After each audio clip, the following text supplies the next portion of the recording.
don't have to clean your room when you're on vacation.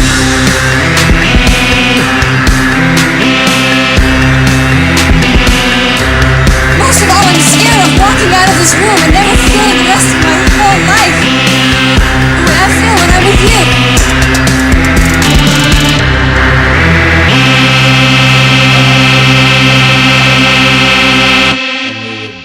It was a class literally on the Iraq War. It was, I guess you could say, my first introduction really as like an adult to crooked politics. Because like I grew up in the 90s, so I remember like... Fucking liberal colleges. Yeah, I know. Teaching you fake news. Damn hippies and their books. Damn hippies and their logic. But he was a good teacher, and he was thorough. And he didn't play identity politics. He just literally gave us the facts. And he told us to form our own opinions. He kind of looked like Zach Galifianakis / Tom Segura. And he just had that vibe of like, listen, this is what it is. I don't give a shit how you feel. I'm telling you what happened. He didn't send us to any third-party websites. He sent us to like 60 Minutes, like world-renowned investigative journalism. And we read this book and watched this show called... It's like a 9-part documentary on HBO. Like a Ken Burns Generation thing? Kill. Oh, okay, yeah. And I read the book, and it was fascinating. It was easily my favorite read that year. I actually still have it because I want to go back and read it again soon. But Generation Kill was great. He introduced us that. There's a movie with Tommy Lee Jones. It's loosely based on a true story. The Fugitive. No, Valley of Elah. I don't think I've ever saw It's that. a really good movie, and it's based on a true story. Like, this dude was killed by his platoon members after they got back, and it was just basically off of like a night of drinking, and it kind of was an introduction. Dude, that shit happens, man. It was like an introduction to real PTSD issues. Like, these dudes went out and got beer and wings, if I'm remembering correctly. They went out and got beer and They got wings. triggered by the wings. All that red. It's like a bowl. God. I know. We'll cut that. Alright. But no, yeah, it was fucked up, and that was a good. But he made us write papers, and he was like, "I'm gonna fucking critique you on your opinions. I want your grammar to be good because this is English, but I really want you to focus on opinions." Well, just learn how to argue. Yeah. I mean, that's what college should be. It should be learning. That's all college is. Critical thinking. Well, you're a liberal in college, and then you pay your taxes for the first time, and you're like, I kind of get it. Yeah. And you should gradually. The ideal person should be a little bit in the middle. I don't know if they're teaching kids how to like argue, though. I think maybe they're teaching kids how to argue, but not at least kids. on one side. Yeah, well, yeah. I don't know if they're teaching kids how to critically think for themselves, though. That's a good point. That's what debate, I think not argue. They're teaching them how to argue, not debate. You got to debate. Yeah, Debate at its roots should be a back and forth discussion. Exactly, a conversation. I mean, it should be a conversation. You can get a little fired up. Which is fine. But I mean, you should have mutual respect. I mean, there's Gore Vidal and fucking what was it for the conservative guy? Did you ever see the on Netflix? There's a documentary with Gore Vidal and the old conservative like pundit dude. He's like the first one. No. And they had these series of televised debates back in the day on TV. And like at one point, like the guy calls Vidal, Vidal calls the guy a Nazi, and then the guy is like, I'm gonna sock you, and then I'm gonna sock you into new heavens, and like on live television, he's like, I'm gonna fight you. Like this is like televised intellectual debates. It's like WWE promos. Yeah, dude, it was tight. Dude, that's what the 2016 debates were. It was just like Trump was in there. I was gonna say it was like Hillary was actually in the WWE. I was gonna say the shaved head match. Who could forget how to do that? Yeah, it goes way back. It's like Trump knew how to talk shit, and the thing that the tale as old as time is the nerd is right until a bully gets in the way and rattles him a little. Yeah, and the nerd doesn't know how to respond to that social anxiety that's now in his chest.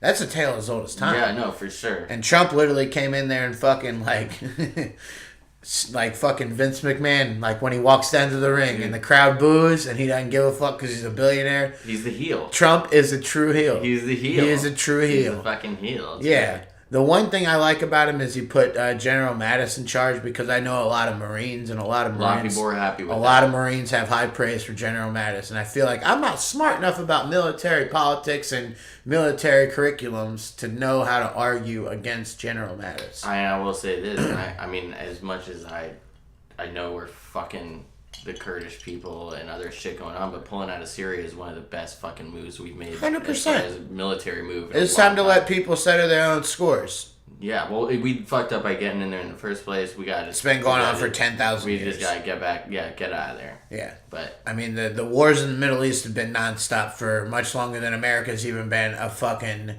drop of sperm in Christopher Columbus's dad's nutsack. all right, we're gonna start with that. Okay. So we're talking balls, ladies and gentlemen. Call in 866. You know the numbers. Going. Yeah. So Ty Moore here, Logan Steak, the host. God bless him. I'm supposed to do the. No, I know. I'm still in host mode. I'm supposed to do the introduction. I went host mode on your own podcast. It's on me. Brandon bogarted my fucking podcast last time too. What's the deal with you guys? Am I just that much of a cuck? Am I that much of a beta that you guys could just come in here and it's your shoulders. It's I'm just slouching too much. Yeah. I thought it was it's my your shoulders shit face. It is my lack. It's your shoulders and belief in social liberalism. Yeah. Oh yeah. You know me. All right, everybody. Ty Moore, comedian, friend, and sometimes escort. Ty Moore. If you know the right people, you'll know how to get a hold of me. If you don't know, you're too poor. He charges not that much. That's true. So if you're too poor, it's more on you than me. We'll just ash on the floor here because that's fine. I don't smoke cigarettes often, but I feel like every now and then a good burn is just needed. Oh yeah, I mean I feel like that like once every hour. That's dude, my nephew, we were at the Cedar Point a couple weeks ago. My nephew came up to me, or like we're hanging out. He's just like, "Why did you start smoking?" And I was just like, "How much time you got?" I was like, honestly, I don't fucking know. Yeah, I was like, I made a choice one day, and it was probably the worst choice I ever made in my life, and I'm too much of a coward to give up on that choice. So. Some kid at the skate park called me a pussy. No, honestly, my friend turned 18 on his 18th birthday, and we were always the non-smokers. I was 16, he was 18. We were always the two that never smoked out of our friend group. Literally, like the only fucking two. Turned 18, I was like, let's go buy a pack of cigarettes, let's split it, and let's try to convince everyone that we're smokers now that you turned 18 and now that it's easy for us to get cigarettes. Been a smoker ever since. Pack a day ever fucking since. It started off as a fucking goof. Do you go on? Now the goof's on me. It's a bit gone too far. Yeah. You know. You killed the punchline at age 21, Logan. Yeah, exactly. I mean, what? It's 12 years later. You know, I'm still doing the goof. Yeah. You're like Friday the 13th and 89 at this point. Yeah, dude. Like, what the past fuck? dead. But somehow you're in Manhattan. Anyway, so how's it going, man? How are you? Life's good, dude. I'll tell you what. I know, like you had mentioned earlier, you're in year 2, and I've been doing it. Yeah, but when you said the thing about like it's when you start. Yeah, so that fucks up my whole timeline. Now. Yeah, I know. Because I did it once at a music open mic at O'Reilly's. What year? I was wasted. 2014 maybe. Here's the thing. Here's why I would count that as your start date. Did you not have comedic thoughts after that? Like, I should take that to stage, but then you just pussied out because of some sort of irrational anxiety? I did. Okay. Same here. I did. For 2 years. At the same time, I'm not working on the performance. If you want to say when I started thinking, like, how to think as a stand-up comedian, obviously, we can argue that. I've been doing back that to since I've been on it since birth. I was a kid. I got tubes in my ear when I was like 6 weeks old, and I could have been cracking jokes in my head at that point. Well, at least I can hear better now. I can hear what you're saying out there, Mom. I'm going to be fine. Shut up. My dad, when he would just get mad at me, I used to be like, Dad, it doesn't matter if you live. No, I say, Dad, I live my life a quarter mile at a time. From Fast and the Furious, and he would fucking hit me aside the head. Just so mad. The good old days. Yeah. Oh well, how old are you? You're like 32. I'm 29. I know I look 38. I know. I get You it. have a touch of, you got a little salt and pepper I beard. got, That's what I, threw me I'm a off. lot gray. That's I'm all a lot- right. I just Well, hide when you that. start fucking drinking because you graduated kindergarten Yeah. and smoking as a goof, Dude, it was a good. I didn't think I was gonna make it. Yeah. You know? Like, No. I showed up like 2 hours late. and to you faced a lot of graduation day. adversity. Yeah, in yeah. fairness. Oh Like, yeah. for preschool, sure. the haters were in full Oh, force. dude, Logan can't make I it. got kicked out of preschool. That's actually real. What were you doing? Selling crayons illegally? No, I was too smart that they wanted me to go to kindergarten early. But the older I get, You knew how to argue. I think the older I get, though, the more I'm like, maybe these teachers just didn't want me there. My mom like fought school board because I graduated when I was 17, so I like went to Okay. school early as fuck. Oh, Like okay. early as fuck. I turned 4 in kindergarten. Quite contrary to your appearance, you're actually a pretty well-read dude. I've come to find that out in knowing you. Well, what, dude? A well-read dude. Oh, yeah, yeah. Like you're pretty. I'm a I might have bummer. said well-known dude, which Not that. sorry if you have any aliases. More like infamous. than- yeah, infamous. No, we've had a lot of good conversations just at open mics because that's what you do at this level when you're hanging out waiting to go up. And your anxiety's on fire. Yeah, it's like, hey, if I say a bunch of bad jokes to Logan, maybe I'll say good jokes on stage. I think that's really important. It's a true The thing. banter, like I know comedians that don't like to watch other comedians before they go on. I love to like sit there and zone out for like the first half hour. If I'm going on later, Yeah. the first half hour I'll just stare at the TV and drink. Yep. But then I'll see the next like 5 comics before me because I want to just get a feel for the room. I want to see So- what's going on. Yes, I love what you're doing there because I do it the opposite. I get a feel. Say I'm 17th at Shrunken. I get a feel for about the first 6 to 8 comics. Then I take a walk around, get my thoughts together, maybe listen to a couple of songs, and it can be any songs. It can You be listen to music before? a little bit, not I a lot. I feel like Sam listens to like bits that like recordings and stuff. Sam, Sobel. Oh, I feel like I've yeah. seen him with one headphone in. I'm like, oh, someone's going over their set. either that or he You was know? trying to hear what I was saying on the phone. They- Tell him I'll be at Ethel's at 9:50 with the sign-ups. I had to shit. but it's funny that everyone has a different process. So you listen to music. A little bit. Mostly on the way to the venue. It'll be just light music, whatever's on the radio. Too.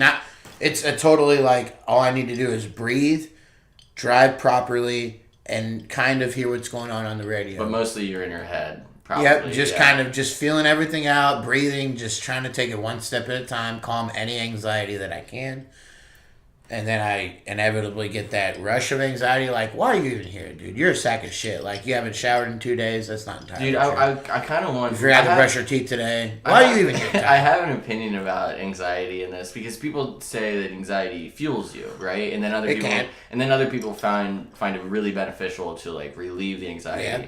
I found that in my off time when I'm not doing comedy, when I'm not on stage, not even when I'm like 3 seconds before I go up, if I have less anxiety then, and it all just fucking skyrockets while I'm on stage, that's the best thing for me. Yeah, You know what I mean? you Because can make that argument because it's a fight or flight response in a way. Yeah. It's not necessarily Or- like it was in 1640 when you had to outrun a Right, wolf. and you had to do, or like in Greece when you had to like make a speech in front of a bunch of people to not get executed. Yeah, I And- hope that they didn't stone you to death, which has a completely different meaning in 2019. Oh yeah, no, I think we stoned each other to death on Friday night. That's, That's here nor there. I mean, but also I think my favorite performances, or at least to me, the best ones I've had, in my opinion, are the ones where like I'm chill but like panicky but chill, like the inner panic but the outwardly chill. Blackout on stage.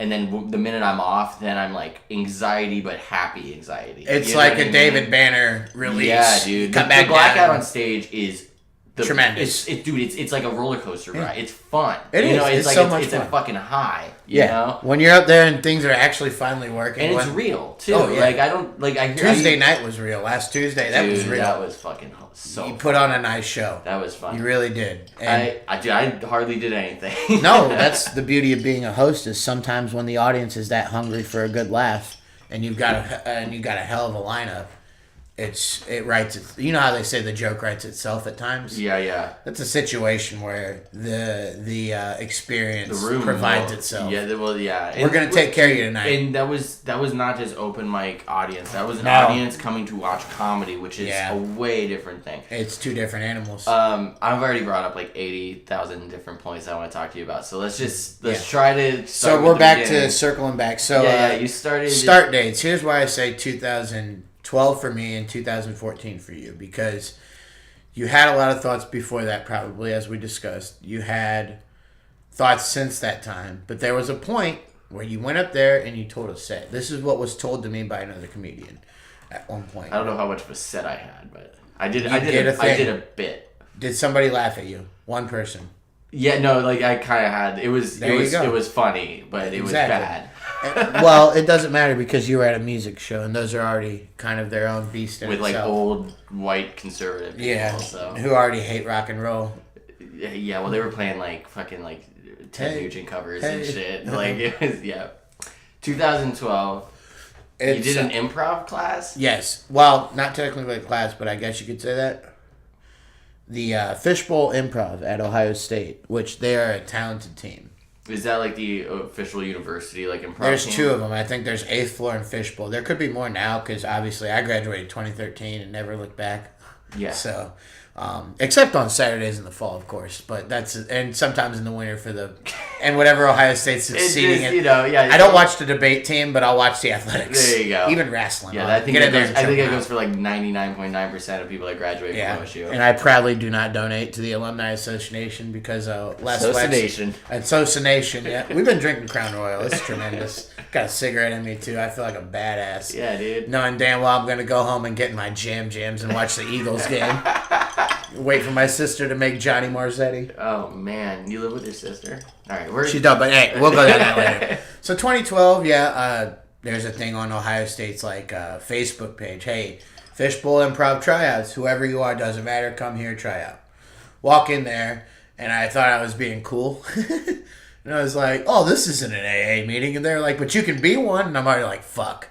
Because improv is yes and. Yeah, well, there you go. I expected laugh, and then I hit my next punchline. So I was already coming in with a stand-up line I was showing up to a gunfight with a knife, basically. Yeah. So I had a few. But you had I scored Chris a few. Farley influence and Saturday Night Yeah, Live of course. influence I mean, and like- all that shit, Mad TV. So distinct memory to get me back into comedy, to go back in the comedy days. I remember the Packers-Patriots Super Bowl. I was a Brett Favre fan. We watched the Packers beat the Patriots as a family, like cousins, aunts, uncles. We're all over at my aunt's house. And right after that, we flip it to USA, and Tommy Boy's on. Fucking love that movie, dude. So many people have called me Tommy Boy since I was like 5. The first time I saw you, I was like, oh, he's channeling Chris. Didn't you Farley. die? He's like, he's on a different kind of drug, I think. That's not... Seems like he has a lot more energy than... It's like healthy, man. Yeah. This Not is in a cocaine strip and- club? What's going on? I love Chris. I could never duplicate Chris on my best night. I could never even hold his jockstrap. But that's here nor there. So anyway, back. So yeah, I'm like, you know what? I don't think anyone could hold his jockstrap. It's so heavy. No, the fact that well, Not that he had a big dick. He was just so no, fat. and he had big nuts too. People notoriously said that. Really? I didn't even know that. That So, was a joke. All right. To go a little bit off rail, and I promise we're going No, back to it's fine. It's 2012. fine. I watched the I Am Chris Farley I documentary. haven't seen that yet. I I just have heard it on about, I Google just Play. heard about it. I swear to God, we'll hang out soon, and I'll I have it on Google Play. You don't have to buy it, and we give the artist royalties when we play it. So it's all Okay. everything's There we go. cut and clean. I was gonna say, I'll you just slide me torrent 10 it. under I'll the just table. steal it but- off the internet. It's fine. Don't do that to Chris. Do that to somebody. He's not getting the money. It's the family that's getting the money. But anyway, I watched that, and I found out when he was a kid, he pulled his dick out in class and got in trouble. And when I was in high school, I got suspended for showing the brain to some kid. So I was like, wow. Kindred spirits. We're not so different, you and I. Yeah, dude. No, there you go. It's just one of those things You know that... what sucks though? He got out before the Me Too shit. You're still in it. No. This was 2007, so it was Oh, still you're fine, like, that okay, was yeah, kind of yeah, funny. yeah, you're But fine. also fucked up, but we're here nor there. Yeah, Anywho, fucking kids showed their genitals ever. I've had so many dicks. I was just the balls one to shoved in get my caught, face, and I'll dude. never say who did or didn't, but I was the one to get caught. Oh, And dude. I Everyone apologize. did. I'm sorry. It's not I appropriate. played shows naked kinda funny, for a though. long time. I used to crowd surf naked, and people would just shove their thumbs up my asshole. I while mean, holding me up. So you have a case. We'll talk about that later. Yeah, okay, all right. Yeah, if I can get 10% of the winnings, that's all I need. I just need to pay the bills. But anyway, fish I go bowl? show up and I try out, and I got a few yucks, but there were kids that had theater backgrounds. There were kids that just naturally were funnier than me. And they called me. They were like, "All right, we're gonna let you guys know when we'll give you a call, let you know either you did or didn't advance. Over the next couple days." 2 hours later, they're like, "Hey, we liked what you did, but you're not gonna be in." Which is in stand up, they would have said like, "Hey, go fuck yourself. You're not funny. Nothing you said made Rejection's sense." rejection. Yeah, There's no... improv is a little kinder. Yeah, so well, they were yeah. like, "Hey, buddy, you had the right heart, but you're not gonna play." Yeah. Stand up, they just don't talk to you. Yeah, ever. they're just like, you're You've literally been go ghosted. die. Yeah. Honestly, if you died, we'd probably show up and roast you. We'd be happier If we if you cared. died rather than if you just didn't show up again. But that's the beauty of it. So what did that rejection feel like? It hurt a little bit because I knew I had made people laugh. I was like I literally got voted class clown and most obnoxious by like a Did landslide. you do theater in high school or anything? I was only in one play and this is where I hate myself, like the whole toxic masculinity thing. Oh, Jesus. Which I'm not going to like go here nor there on it. But basically in high school, I was like, no, I'm going to play football. I don't want to be in theater club. My grandma was like, you'd be good in theater, dude. And I was like, no, I'm going to play football. You just wait and see. And she waited and saw nothing, just like I did. I played special teams my senior year, and that was it.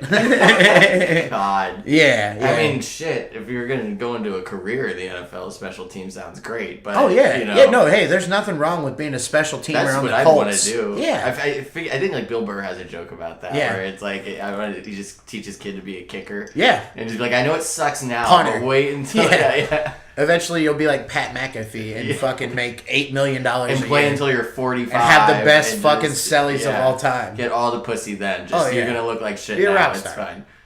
But I could use another one. Fuck it. Yeah, dude, let's change some. Kill my lugs some more. I'll have another cigarette. This is yeah, fun. we're about to crack open. You don't like the warm beer, though. I don't like warm beer. Do you have literally any cold beer? No. That's alright. I'll smoke cigarettes and enjoy this whiskey. I still got a little more whiskey than you. I think you were anxious to get to the warm beer. I though. think you're... different.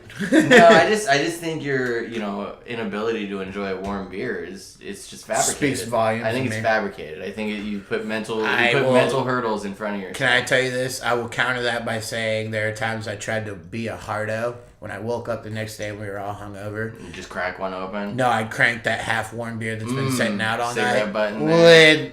Led immediately to Yeah, yeah. vomiting. No, even I've without done cigarette that so butts. many times. But you probably don't Oh, just vomit. the flat Just warm. It's like we And it's opened it at probably 2 a.m. natural Like light, we're too, for so sure it's drink. right. Yeah, we're for sure drinking this, Oh, and then dude. falling asleep right after that. All the beer in there, all the ones you see, those Mm-hmm. aren't thrown away because there's still beer left in them. And you know how many... Don't pocket my lighter. You know how many times I've just I would gone- never. It's a white lighter. You know. I go and reach. It's funny because I used to turn my tab. Like I still turn my tab on my beers to make. You have to make sure. But like when your room is full of beers with turned tabs, it's like I don't know which one's mine. It's roulette. They're all mine. And It's I don't roulette. know which one I'm currently drinking. It's roulette in a way. Yeah. It's it is. roulette. But I don't know. I've gotten over it. I like it, to be honest. You're tougher than me in that aspect. I'll give you I'm that also shit. probably more of an alcoholic. Well, I don't like. Yeah. I don't like. Because I'm a alcohol. binger. I don't like alcohol. alcoholic. See, you're probably an alcoholic, where I'm Probably. a drunk. Okay. Oh, You know what I mean? Like alcoholics have a problem when they drink. Drunks are just drunk. I've tried to eliminate that problem as best I can, but I was a binge drinker for a long time. You ever get a DUI? No, and I should have. Plenty of nights I should have. So many of us should have. You know, the last night I drove blacked out, and we'll get back to 2012 after this, but the last night I drove blacked out, it was the Heat and the Spurs game 6. I went to the Clippers game earlier that night. So I was like, baseball game? Well, I'm fucking day drinking because I love baseball. So I'm like, day drinking, And starting. you have to drink to Stop. watch something so fucking boring. Hey, that's not entirely true. Well, Yes, it is. maybe. Listen, Entirely. I debate that. Ratings prove me wrong. So, anywho, I love baseball, and we started drinking at 2, fucked up. Went to the baseball game, kept drinking, and you can see the progression of pictures of me. Like, I'm all right. And then the last picture I took, my eyes are in the back of my head like I'm the Undertaker. Like, I'm fucking just wide-eyed. You can't see shit, but Just it was... no blood in your system. It's all just It's literally booze. all booze. Can I Yeah. get that light again? I'm not going to pocket it, I promise. No, you're good. But, Just put it back next to the Yeah, cigarette so I'll keep hand it back everything to in one you. place. Also, don't fucking... If you're gonna drink all day, dude, put the goddamn camera away. yeah. That shit bothers me. And see, when this event that I'm talking about happened, social media was out, but things like Snapchat and all that weren't. I would never, even to this day, I still don't. I'm not great at Snapchat. I don't even have an Snapchat Instagram. is... I've been off of that for fucking forever. I like getting personal snaps from Instagram is people. just fun. Yeah. It's like Facebook is just too... Everything is political, or everything is like trying to tear someone else down, or... That's why I appreciate my friends that randomly just post random memes. That's makes what sense. I like. Thank I you. love that. That's why I like to scroll Facebook. That's Shout why out Cheeto. Yeah. That's why I like Hopefully he hears this. a bunch of the just random pages. But Instagram is fun because it's just more of like you can be a little bit more honest Yeah. about who you are.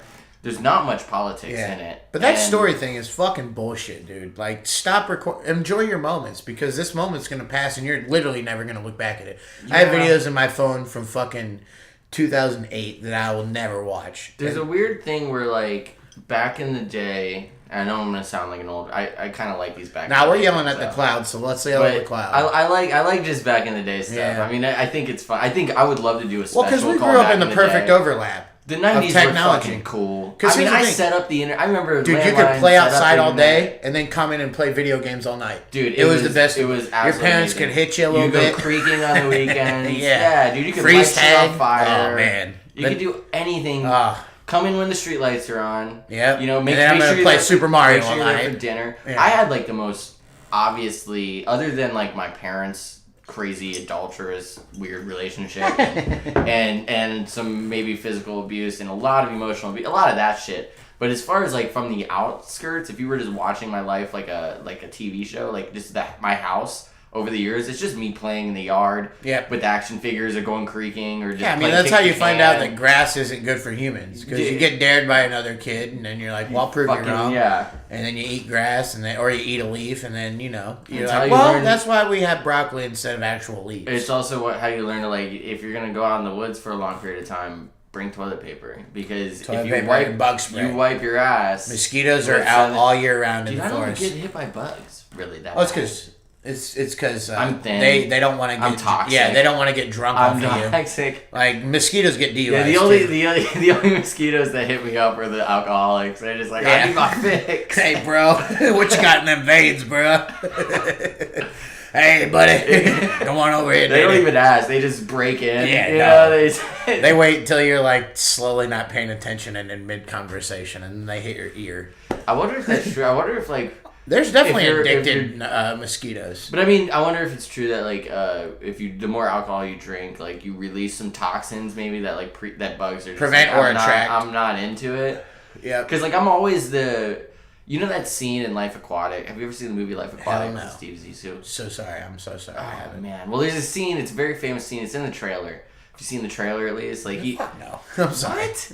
Dude, It's the best movie. It's the best movie I ever believe you. made. Here's the thing. I would like to clarify this. I have not the amount of shit I have not seen, and my friends will vouch for this. The amount of shit I have not seen that I should have seen is vomit worthy. Like massively eclipsed, and then you've probably Yeah. seen a bunch of shit that you should not have seen. Oh, 100%, because I didn't have the internet when I was growing up. So in order for me to see titties, I had to see a third-rate fucking horror film. Or Or I just- can't even tell you the or title. just walk in front of the mirror and lift your shirt. I mean, Well, of but- course, yeah. Is that a sit on there? Oh my god, this is realistic. I don't mean to hit you with a fat joke, but it was right there, dude. It was. That was a softball pitch. I know, dude. I mean, that's what I like about you. We bust each other's balls. It's a great time. I wouldn't It's have weird. it I any get other way. weird when I'm around other comics. Yeah, because and- you have that and ball buster instinct. I'm mean. I'm a mean person, but I also don't mean it to be No, mean. Your your form of showing empathy and compassion is to tell people their worst attributes. because I tell people mine. You know, Fair. in all honesty, I go. You know how I am with my Yeah, sets. I you talk are. about my drugs. I talk about You're everything an I honest fucking do. human. So it's off stage too. Yeah, and thank you. And like I think that to me that's how I bond with people. So people that aren't used to that, I'm like very abrasive. You know, I've definitely made bad jokes before that have gone too far. I love it. Dude. Most recently, one of the ones that sticks in my head were like, "Hey, you didn't need to say that." I was at a wedding and I was an usher in the wedding, so we do like the night before the wedding, we do the dress rehearsal and all that, and you have a dinner afterwards, and people. Whose make wedding speeches. is it? Basically one of my best you friends. don't have to use names, but like basically so basically it's like this kid. He's one of my best friends. The girl he married, I partied with like this group of people in college. So the girl he married, her sister was getting married to this guy. And I met him. So you're just like by association. By association, but great people. Some of my closest friends, love them all. So we're at the dress rehearsal, and the mom of the groom made these fucking adorable like mints.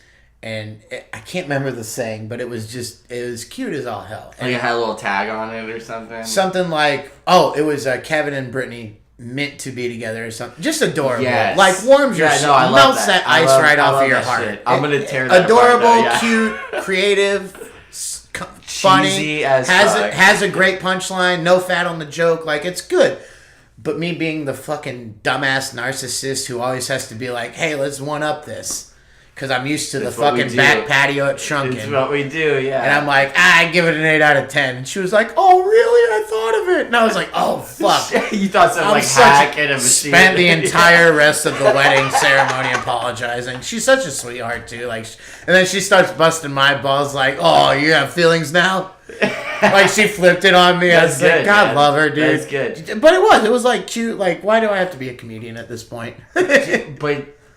dude, I think this, going back to your point of, like, the first time you actually do it, I think you're, like, you're changing my mind about this, because I think you're right, where, like, the minute you know how to one-up or tell a joke and, like... And it hits for you. And it works, and it's creative, it's original, it's new... And it's your fucking voice too. That's really important too. Yeah. It's just like you're like everything goes through that filter after that. Yeah. Everything goes through that line. Exactly. And here's another thing I would liken it to. I think everybody either in the world, everybody that's walking this earth, at least above the age of 2, by happenstance or by intention, has made somebody laugh. So therefore I feel like they've gotten a reaction similar to like Richard Pryor in Live on the Sunset. And here's what I'll compare it to. Me at least, I've won a few backyard football games at quarterback. But I would never in my life walk up to Tom Brady and say, here's what you did wrong, Tom. And feel confident. But with comedy, because people have made someone laugh, they feel like because they've had that moment, regardless of how big or small, they can absolutely tell Sebastian Maniscalco that he did a joke wrong. Like, I'm not even talking me. I'm talking people that are I know. leaps and bounds, and they can be like, wow, this guy's funny. I could do that and make that much money. Well, actually, you absolutely can't in the next 3 lifetimes. Because he's selling out Madison Square Garden 4 nights in a row, 2 shows a night. 80,000 people. Exactly. That's one of my favorite things is when people... like, there's no ranking of comedy. It's literally how it hits audience people. Members that... like, they're like, oh, that was pretty good. Pretty good. Oh, okay. When are you up? Yeah. I'm just here to see my friend. Or like when people are like, oh, I'm glad to hear you did some new material. I'm like, what do you think? I just write fucking 5 minutes every day? I mean, I could. It's only but 5 minutes. Would it be funny? It's only 5 minutes. Like, wait, have you ever been on stage for 5 minutes with only like? I came from music, where I was on stage for anywhere from 10 minutes to an hour and a half. You know, some sets were about like 2 45-minute sets and stuff. Especially if the lead singer was too drunk or something. But I'm playing an instrument that's kind of speaking for me, and it's kind of doing it's doing a lot of. You're doing performance. It's doing a lot for of people. Work, You're doing a scheduled performance. I'm writing the thing, and also I wrote it in like me and my bandmates, like we wrote it in the basement alone with no one else watching. Exactly. And then show you our final product. Comedians don't have that fucking luxury. So when we bomb or when we use the same set that you heard last week, It just means that we're not happy with it yet, or it's killing, Yeah. or we're just trying to work around. Like We're figure out literally new just doing angles what we're and see- feeling. This is what we do. I mean, the But I outsider also perspective appreciate on that. it sucks so bad because it's like you hate it, but you need it in a way. You do need to hear like, well, this because there's a it's little the hardest thing I've ever done. because it's the a hard happiest thing to I've ever fight had. because there's the internal competitor in you that's like, well, I gotta make this I fucking gotta laugh. do that now. Fuck this guy. Yeah. You know what? Especially I don't when care you if hate- he's. What is it about? Like, I don't you care if wanna he's make 8 shots deep. Dude, when Fuck people him. like you, I gotta make I him don't laugh. really like if people like me. Like, say I'm actually like friends with someone. Yeah. Like, for instance, like Brandon, like him and I are like close. Yep. I don't really care about making him laugh. You know what I mean? No, but on the same token, he's the best guy to tell you what to do to make other people laugh. He's got. I mean, he's. Comedy is such a flip-sided coin in the most meticulous It's- ways. Yeah, but it's like I don't. But I work towards the person that like literally hates my guts. I'm like, I'm gonna fucking make you laugh, Yeah. you piece of You shit. gotta hook 'em. I hate you so much. But isn't that kind of weird? We're kind of giving off love in that way. Where Oh, we're yeah. not trying to. I mean, we're fucked We're up not to begin attacking. with. Yes, but we're trying to take our hate and make it love. Where Yeah. like we're not doing the reverse. Where like you don't like me, so fuck you. Yeah. We're saying you don't like me. Please like me. Yeah. Just please. It's like me. it's like you don't like me, fuck you, but also, hey, how about this? Well, yeah. I So don't know if anyway, fucking back is to a good 2012. I walk in there. I bomb my audition with Fishbowl Improv. Shout out Fishbowl Improv. I think they're still killing it. And like I said, I wasn't funny. I got a few yucks, but I was easily probably the least funny person. I think you could argue that night. But so I was like, all right, you know what? Let's try stand up. We tried improv, and I just literally Google open mics in Columbus. I click on Columbus Laughs Tuesday night. This is back when they This is- had that. yep. Because when I started, And there it was was no running. centralized. Yeah. Columbus Laughs was running hot, so they were updated on their schedules.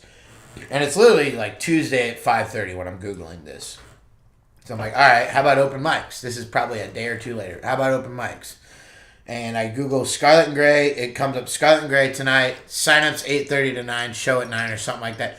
I didn't understand the whole like scheduling part of it, so I show up at like 8:58 and Mark Lucas had just finished announcing the Scarlet and Gray lineup. I know not to name drop, but I feel like everybody knows he was the host of Scarlet and Gray at one point. So Yeah, also, it's we're more not- for timeline. We're not talking shit. I mean, Yeah, he was no, the host. I of love it. Mark Lucas. Yeah, This is Mark's why a cool I dude. he's one of the ways that's why what he did for me this night He's is, out there somewhere. on is the why other I'll side of the put world right 27 now. people on Ethel's if I had to and start it early. I don't give a fuck because that night I walk up and I must have had puppy dog eyes like I tend to have at times, and I was like, "Did I miss the sign up?" He's like, we can put you in 28th or whatever it was.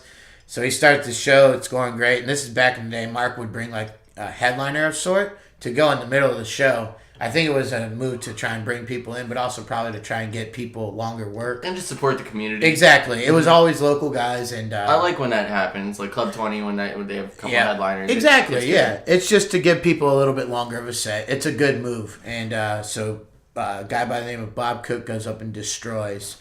And I'm still going. I'm drinking Dollar Miller Lights out of the fucking tap. How old are you at this time? This is 21-year-old Time Warner. Okay, all Nervous. Got my little jokes written down on my paper, crumpled. Still in college, right? Junior year of college. Yep. This is my first year I'm living in Columbus. It's May of 2012. I go up there at like 1:30. And the crazy thing is, I know people I saw that night that I still see to this day. One of them's Jameson.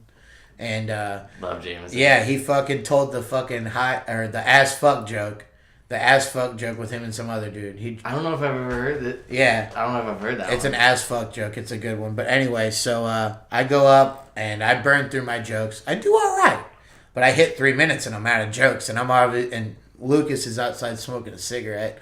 So he doesn't know what's going on. Love He's it like, when the kids host got, isn't there. yeah, he's like, kids got 5, whatever. Those are the best moments for So I'm like- a young open micer because you're forced. No, I wasn't. Ooh.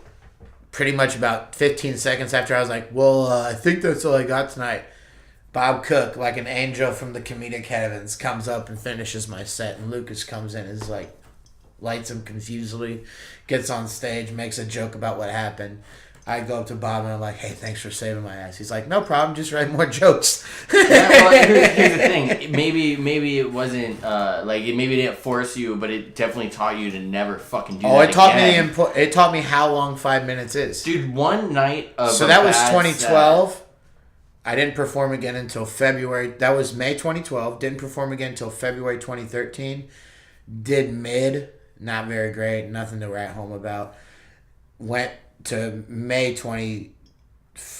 July 2013. Performed at the now defunct Surly Girl, 8 dicks. Then May 2014 rolls around and I'm like, I feel like I should do this again, man. Come on. Like, you've had 2 that went mediocre and then you had 1 where you ate fucking a horse's ass. So let's attack this stage tonight. And right around the same time as 2012, it's 2014, right around Memorial Day weekend. And I go up and I have actually a really good set. And I get off and I'm like, all right, 2014, I need to do this at least once a week. So I went to Scarlet and Gray every Tuesday. And every now and then I'd hit a Wednesday or Thursday mic.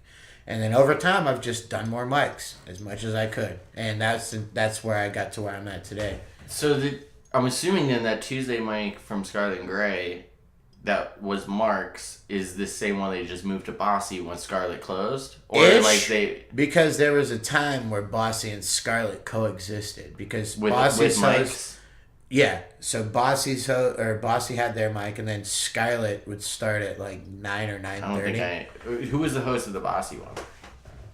As long as I knew it, it was Mark. But when it was Scarlet and Gray and Bossy, it was also Mark because Mark had passed the mic to Hassan, who had passed it to Oliver Gray. So at some point in that transition, gotcha. Mark would start Bossy at 8, and then we'd start at 9. So if you were able to, you could actually hit Bossy and then Scarlet. And I did that a few times. And when you do that and you're like, you know, such the best thing in the you feel like such a big timer because you hit 2 mics, dude, even though it's 2 5-minute sets. But it does so much. Even if you eat dicks, you're like, but I'm doing it. I did 2 sets tonight. Oh my god, dude! It's one of the. Are we in New York? Well, no, but you did 2 sets. You did 2 sets, and for an open micer, that's fucking everything, man. That you feel like you're on tour. You do, know? Because you drive up High Street to Bossy. You do your 5 there. You probably bomb because you're 1 or 2. Yeah, or you take the bus. Yeah. Well, back in those days, I would have my own tour bus. It's called the Coda. I was driving a car that didn't have a radio, so like you get where I'm at. Yeah. Drive that up to Bossy, hit Scarlet on the way back, eat 10 minutes of shit, tell my dad I still think I got a shot. It's like, you sure Ford's hiring? Do you? Yeah, but I can't do it yet. You like told your parents like you this is your career path. Not necessarily all at once, but I remember when my dad told me that Ford was hiring, and he just gave me that look like, hey, fork in the road. Because my parents have always been pretty supportive of whatever I've done. And on the flip side of that, they've known when to put a foot directly in my ass. They raised me, like, I look at my parents and then I look at other people's parents, and other people's parents are really good, but for who I am, the fucking maniac that I am, I don't know if anybody besides my parents could have raised me. Because, like, I think they had a set idea of how to raise me, and they adapted to the craziness that I was along the way. So you like your parents? Yeah. My dad passed away in 2015. Oh, I'm sorry to hear that. Oh, hey, it's part of life. That's the deal you sign. But anywho, like, me and him had Yeah. I was 24, about to be 25. Jesus, yeah. But, I mean, so... I live in this world where it's like I have shit, but I know there's worse shit out there. Immediately in that moment, he lost his dad at like 13. So I was like, well, that's 11 years. Fuck, don't have a boy, dude. Well, main thing is I just got to work on making sure my heart's okay. So that's what is there a series of heart failures? Well, he was cancer, but he also had a heart issue, and I had a couple other men on his side of the family in their 50s died of heart attacks. That's gotta be crazy to have. It is. Genetics are wild.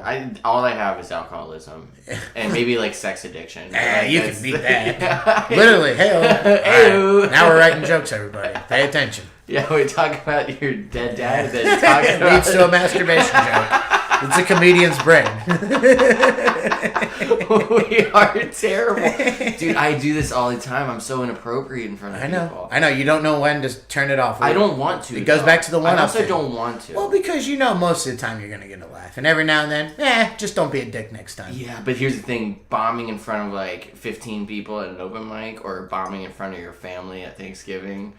2 completely different I'll take things. the 15 people at an open mic anyway. Dude. Nobody finishes turkey when you tell the wrong dick joke. And there's nothing worse. Like, how do you build an audience if your family won't even come see you? Yeah. You know, well, like, fortunately, my family is a bunch of characters as well. They're all fucking hilarious, and I they're can all tell, right. man. You seem like a very happy person. No, Yeah. I'm not saying that. Like, Yeah, you're not. Oh, you've never had a struggle. You're not saying that. I'm just saying. You seem like you generally try to look to be the optimistic side. My family's everybody in my family's always had a way of joking their way out of trauma.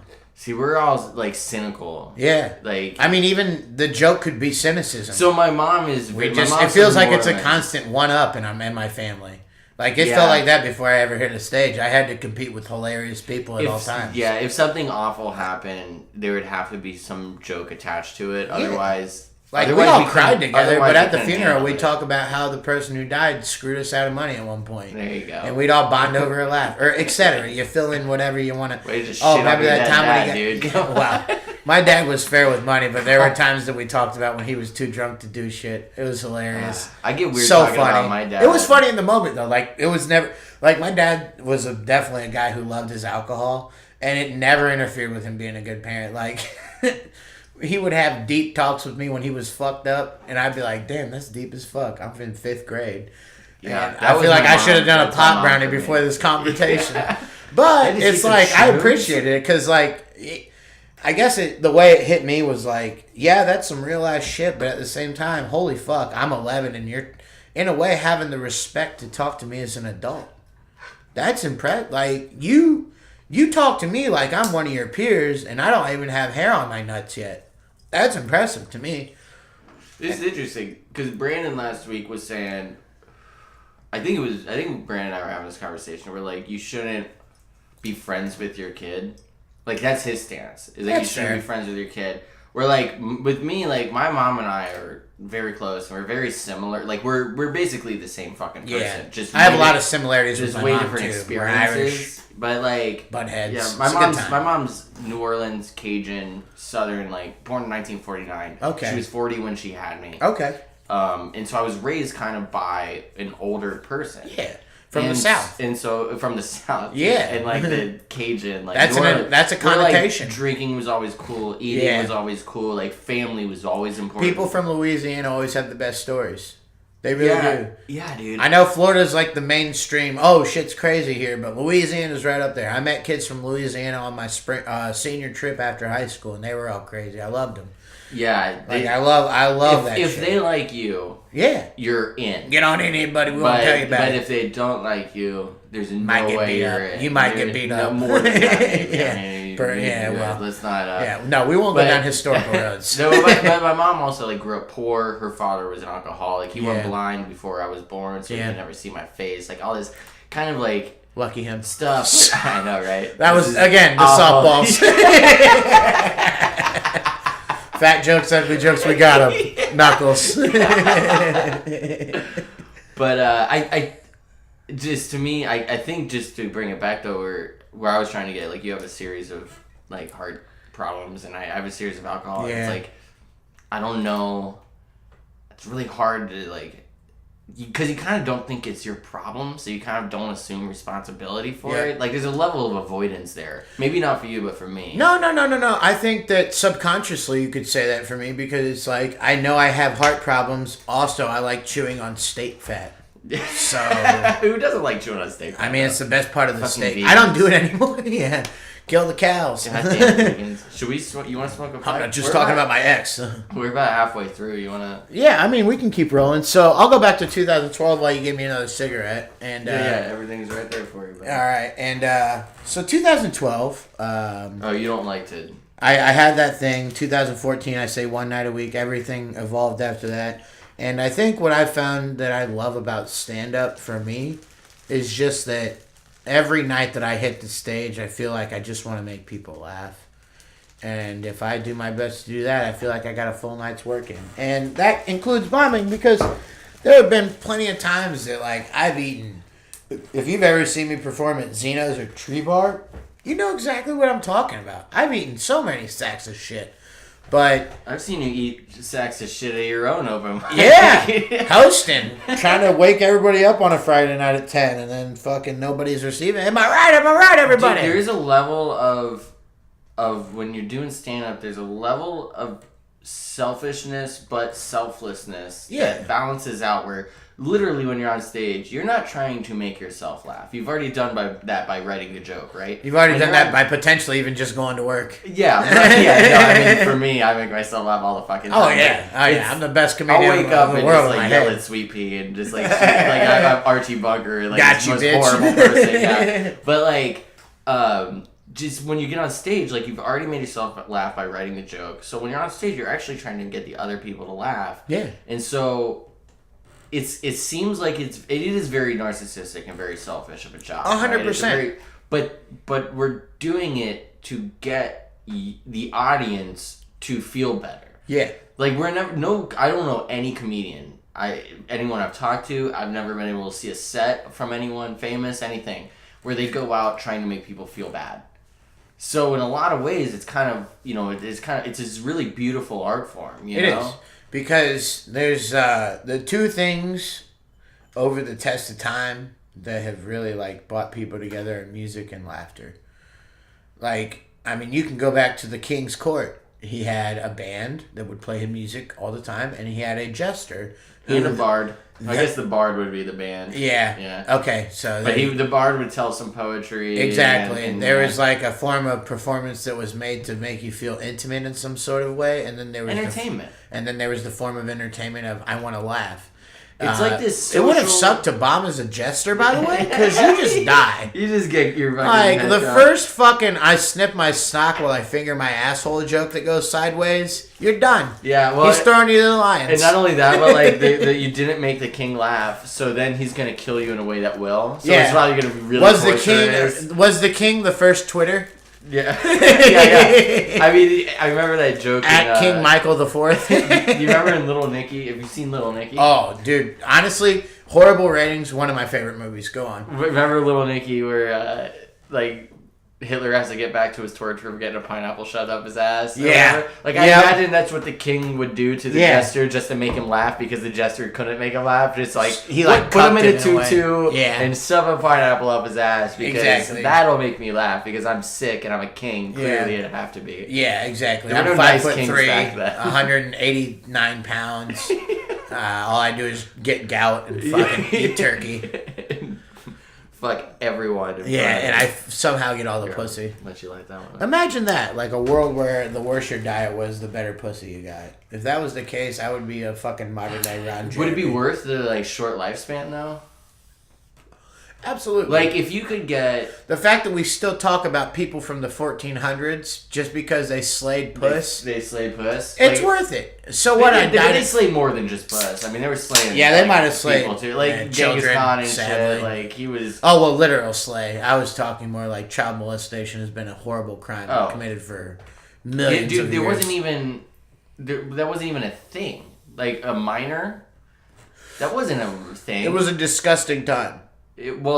Honestly, all of human history has been where there was no minor, there was no genders. It was literally It kind of feeds the theory of literally, evolution in a women way. used to be considered just less. They were men, but lesser than. There was no male female. It was women were males, Literally but just, second class but just citizens less than. from the start. So in a lot of ways, we're kind of regressing by putting categories all over this shit. By know? labeling. Or like by taking away the labels. Oh, you know, well, like yeah. it goes both ways, really. I guess so, yeah. But Yeah. sorry, this is a funny No, bit it's I'm cool. working on. Shout but out it to is women true. who have had to grow from that starting point. Oh, because Jesus Christ, imagine just dude. like breathing the wrong way or sneezing at I mean, dinner. here's the thing. and catching a fucking elbow to the head. I mean, that would suck. Yeah, dude. I mean, that's another thing. The amount of historical women that we talk about versus the amount of historical men. Yeah. It's like 0.0. And isn't it funny that we always talk about historical men knowing they're pieces of shit? It is awful. Like, hey, let's learn you about this God, piece of shit. so- Like, there wasn't one humanitarian back then that we could have learned about. Oh, fucking Gandhi. He lit himself on fire. Did he? Gandhi also laid with a lot of women or young girls and Yeah, stuff. all the exactly. time. See? Exactly. Point, counterpoint. But let's go even earlier than that. Like, Why couldn't there... You know what? Here's where it goes wrong. Nobody fucking honors Joseph. He Which lets one? the Virgin Mary get Oh, yeah, impregnated with fucking Jesus Christ by God on his wedding night, I think. And he just goes back to sawing wood the next day. And we just go, St. Joseph. No! He Fuck teaches you. the kid. And then he raises the Jesus. kid. I You know how hard it would be to raise the Son of God? You know how much he'd back talk you? You're not my real... I not think my somebody real has dad. that as a bit. That is a bit. Yeah, you're not my real dad. But seriously, if you think about it literally, like, nobody honors St. Joseph for just being the average guy who probably just went to the bar at 5 after Sunwood and was like, hey, let me down 2 fucking wines that my son turned into water. And he put son in air quotes. He's just, let me down 2 of those before I gotta get home and fucking eat my wife's shitty manna. Because she has this ego, because she got fucked by God. That's terrible! Imagine trying to get child support from God. Oh, God. He's just gonna avoid it. Fucking, so giving you the Lord and our Savior wasn't enough? Yeah. Really? I gotta him to pay court. you now? Jesus Christ. Take him to court. I saw your Snapchat, Mary. You're out getting those nails dusted up every weekend. Imagine raising Jesus the whole time, and then like Jesus around like 17, and Mary wants to get a divorce, but you want custody because you've been raising this kid. But then you get to court, and everyone, she's like, he's not even your kid, and you're like, no, but I put all this money and time and love into I work him. a 9 to 5 for 40 years building stupid people's houses that believe you should chop your hand off when you steal a nickel.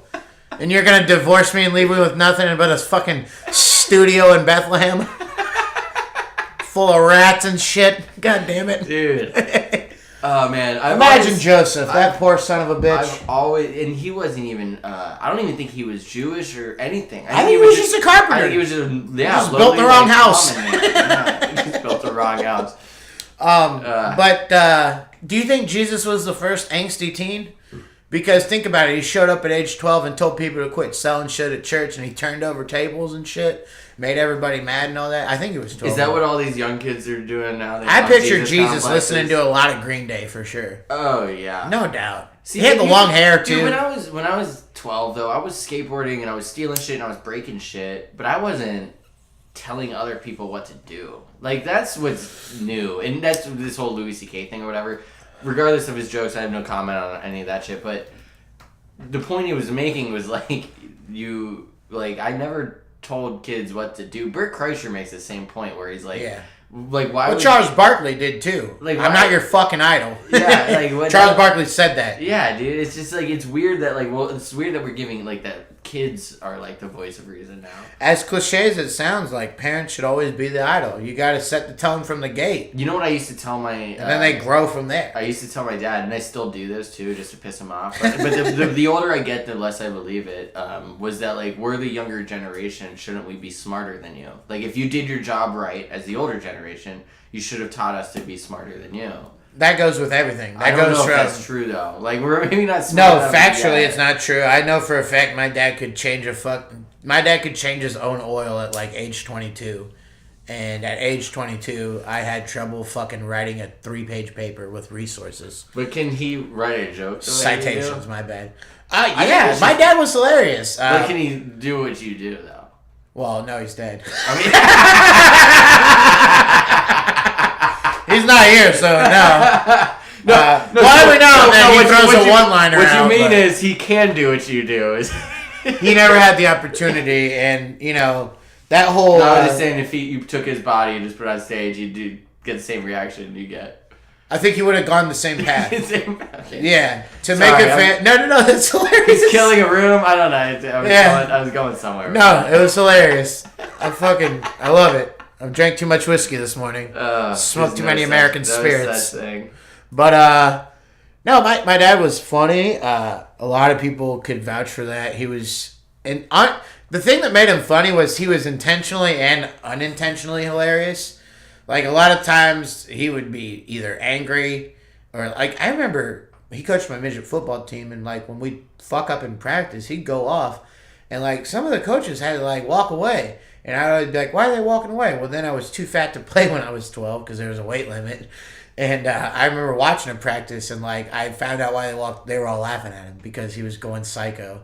And it was just a bout of hilarity because he was always creative. Like I remember he told me if I raced a pregnant woman, I'd finish in third because I was so slow. And there's another kid that like he would But he would always pick kids right back up. He'd That be sounds like a Rodney Dangerfield. yeah, he would. Yeah. Oh, yeah. Well, he loved Rodney for sure. Yeah. But my dad was So your parents liked comedy when you were growing up. loved it, dude. I mean, obviously, Did you have aside from albums and you'd watch Johnny? At maybe not night so or- much albums, but we watched a lot of shit. Whenever things, because for a long time there was one TV and it had to be mom and dad. There was the two that got the TV. So they'd be flipping around and they'd always stop on shit and be like, oh great, another fucking thing from like the 70s. And then you find out it's like Mork when he first appears on TV. Or Belushi in an original Saturday Night Live. Like I remember cheeseburger from when I was a kid. That fucking sketch. Like my dad, because they, the time life thing, they gave you the whole highlights. Yeah. So it was kind of in a way the original YouTube because it would just roll to the next clip without would the just entire do- context. So I would watch like a minute of Carlin, a minute of Pryor, a minute of this, and then sometimes they would put on actual movies. Like we always watched The Godfather every fucking Thanksgiving and Christmas because it was always AMC would do the spend the holidays with the family. And they'd run The Godfather just like TBS runs A Christmas Story. I think they still do that. They when do. They run The Godfather. Yeah. Spend the holidays with the family. I swear to God, that's the advertisement. And the family is The Godfather. My dad fucking loved that movie. My mom hates it.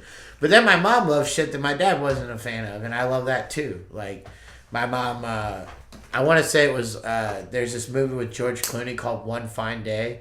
And I can't remember the context of it, but we watched it like a million times growing up. And I liked the movie. It was a good movie. I think it was a rom-com looking back on it. But I love rom-coms. that would explain my appreciation for Judd Apatow because I think he's fucking nailed just about everyone he's done. Judd Apatow. Wait. He's nailed everyone he's done. I mean, clearly, if you've done someone, right? If you've had sex with them, then technically you nailed them. And then, Jesus. Well, like, to find out that Judd Apatow, like, when you look at what he's behind as just a guy who sets the entire thing up as a producer or whatever, a director. Yeah, when you Freaks and find out Geeks- what he's involved in, you're in like, that movie Jesus with Adam Christ. Sandler, what is it? Funny People? Adam Sandler, Seth Rogen. Like, a lot of other comedians don't like that movie. I always say it's a great movie until he goes back to his ex's house. Okay. That's you when think it that? tails off. But until that, I guess I haven't given it that much criticism, or that much. I think it's funny. I think because Adam Sandler is actually a good stand-up. He is. I think it works when he's telling those jokes, because those jokes are clearly like, I think a lot of them are Gary Shandling jokes. Yeah. And Judd Apatow worked with Shoehorned Gary in there. on, and and you can tell that they're really funny, and I like Adam's delivery a lot and everything. But a lot of other comedians didn't really seem. They were like, it feels a little off or whatever. Well, anytime you have more than 3 celebrities in your movie, it's hack. So just get Is past that real? it. No, but it just feels that way sometimes. I guess. Did you what? And that was kind of a loaded movie, like to the point where Eminem had a cameo. Yeah, you're which was right. hilarious. I thought it was a good movie. So that whole movie. I just hated that it was 3.5 hours long. That's why I say it sucks, because when he goes to his ex's house, that It's scene like a whole other movie. is 45 minutes long, and everything leading up to that was funny. And then Adam Sandler gets beat up in a movie. That's not the Adam Sandler I remember. Outside of Bob Barker, he's won every movie fight. He beat the shit out of other people. Punch and had Drunk me Love, one he more. beat himself up, right? Yep. Yeah. Billy Madison, he kind of dominated Eric in physical stuff. Big Daddy, he made that guy give the little kid a Rolex. Oh man. You're kind of right. I never thought about Yeah, that. That's an interesting Waterboy, he perspective. was the best linebacker What about in the nation. Spanglish? Did he get beat up in Spanglish? That's where it kind of tailed he off. might have gotten a black Yeah. eye in Spanglish. Yeah, I'm not sure. but really in 2000s, because he ran from her Australian husband who played rugby. I like he that was movie, kicking the dude. shit out of him. I do. Literally, up until that point, I think it's hilarious because it's him and Seth Rogen doing stand-up together. I think I want another cigarette. This is Dude, awful. have all the cigarettes. We're chain smoking. This is a Yeah. podcast. It's like vacation for comedians. Vacation for my lungs. Yeah. Well, this is far from a vacation for your lungs. Yeah, you're right.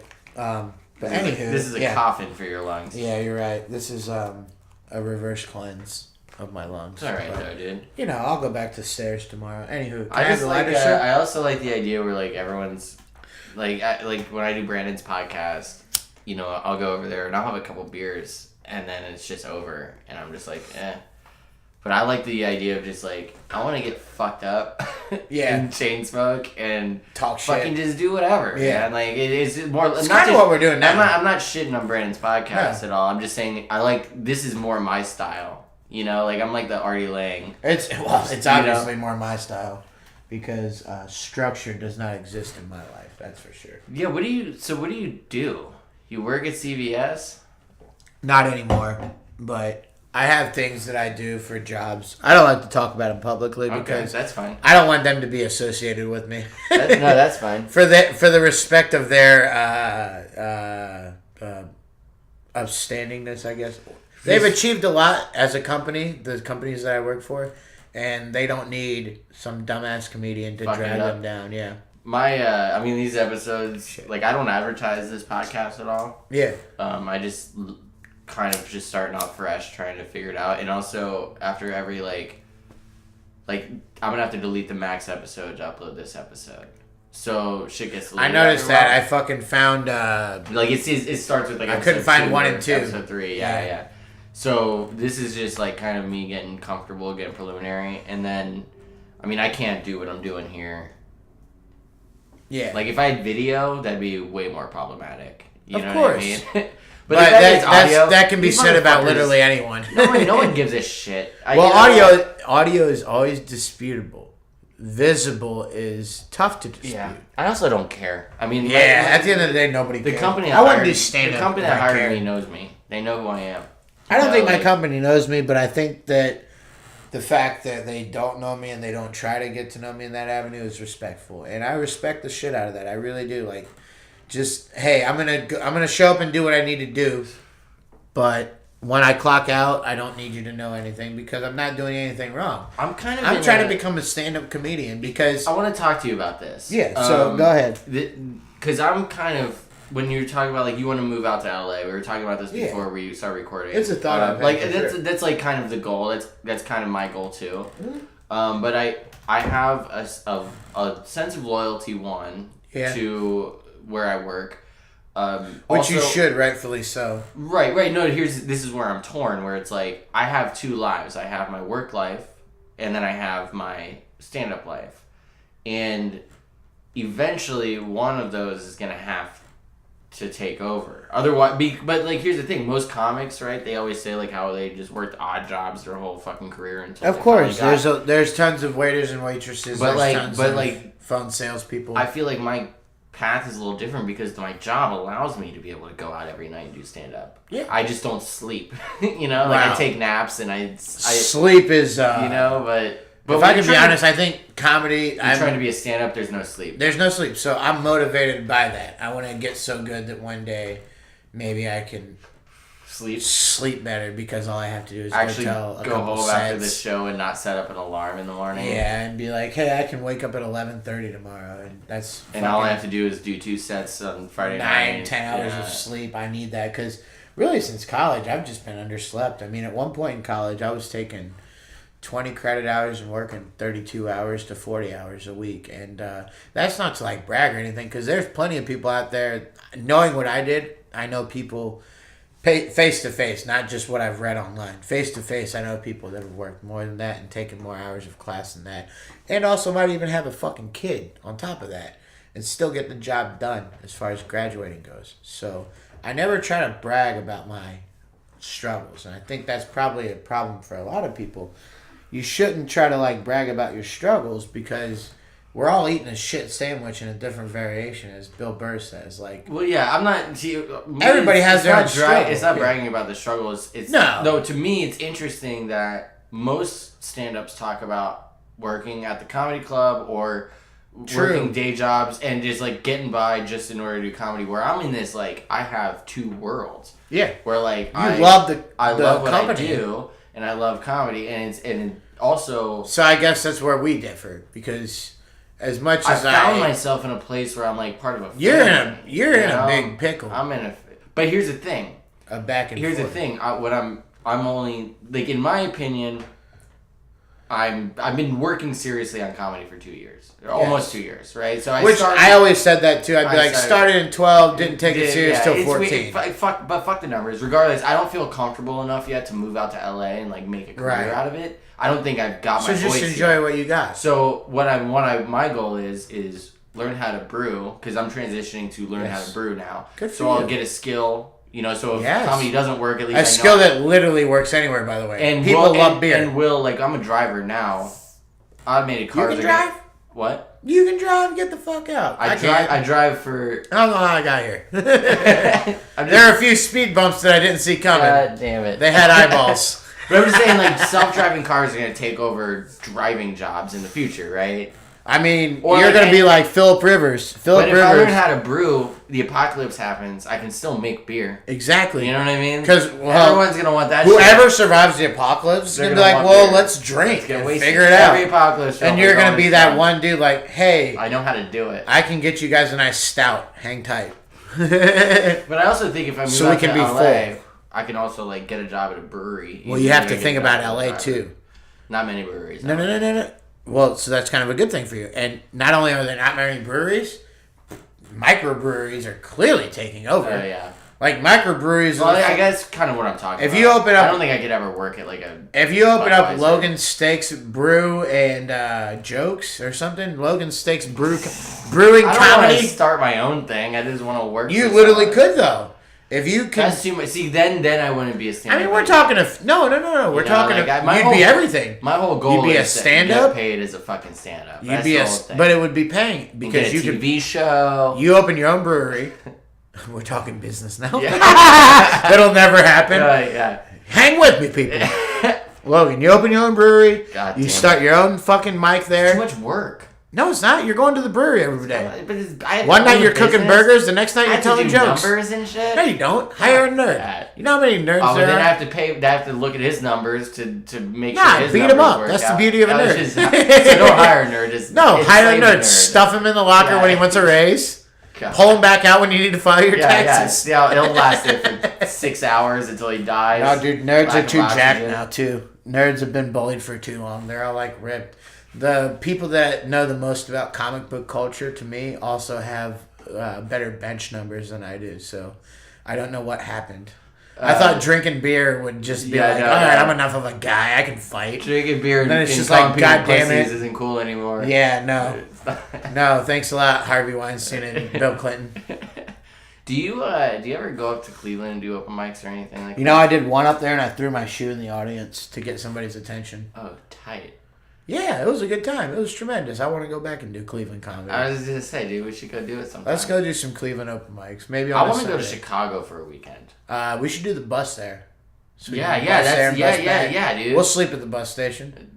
Dude, I've You're hearing this on I've heard- episode 8 of Logan's Is it pod. 8? 7. I thought it was 6. You're probably I right. could be wrong. It's your podcast. I don't know. Look at me hosting I your know. podcast again. We're here at the Logan Steak Hour, hosted by Time Moore. Always Bogart. Way to call back. Yeah. Way to do a Well, call you know, back. hey, you're always in rhythm, you know.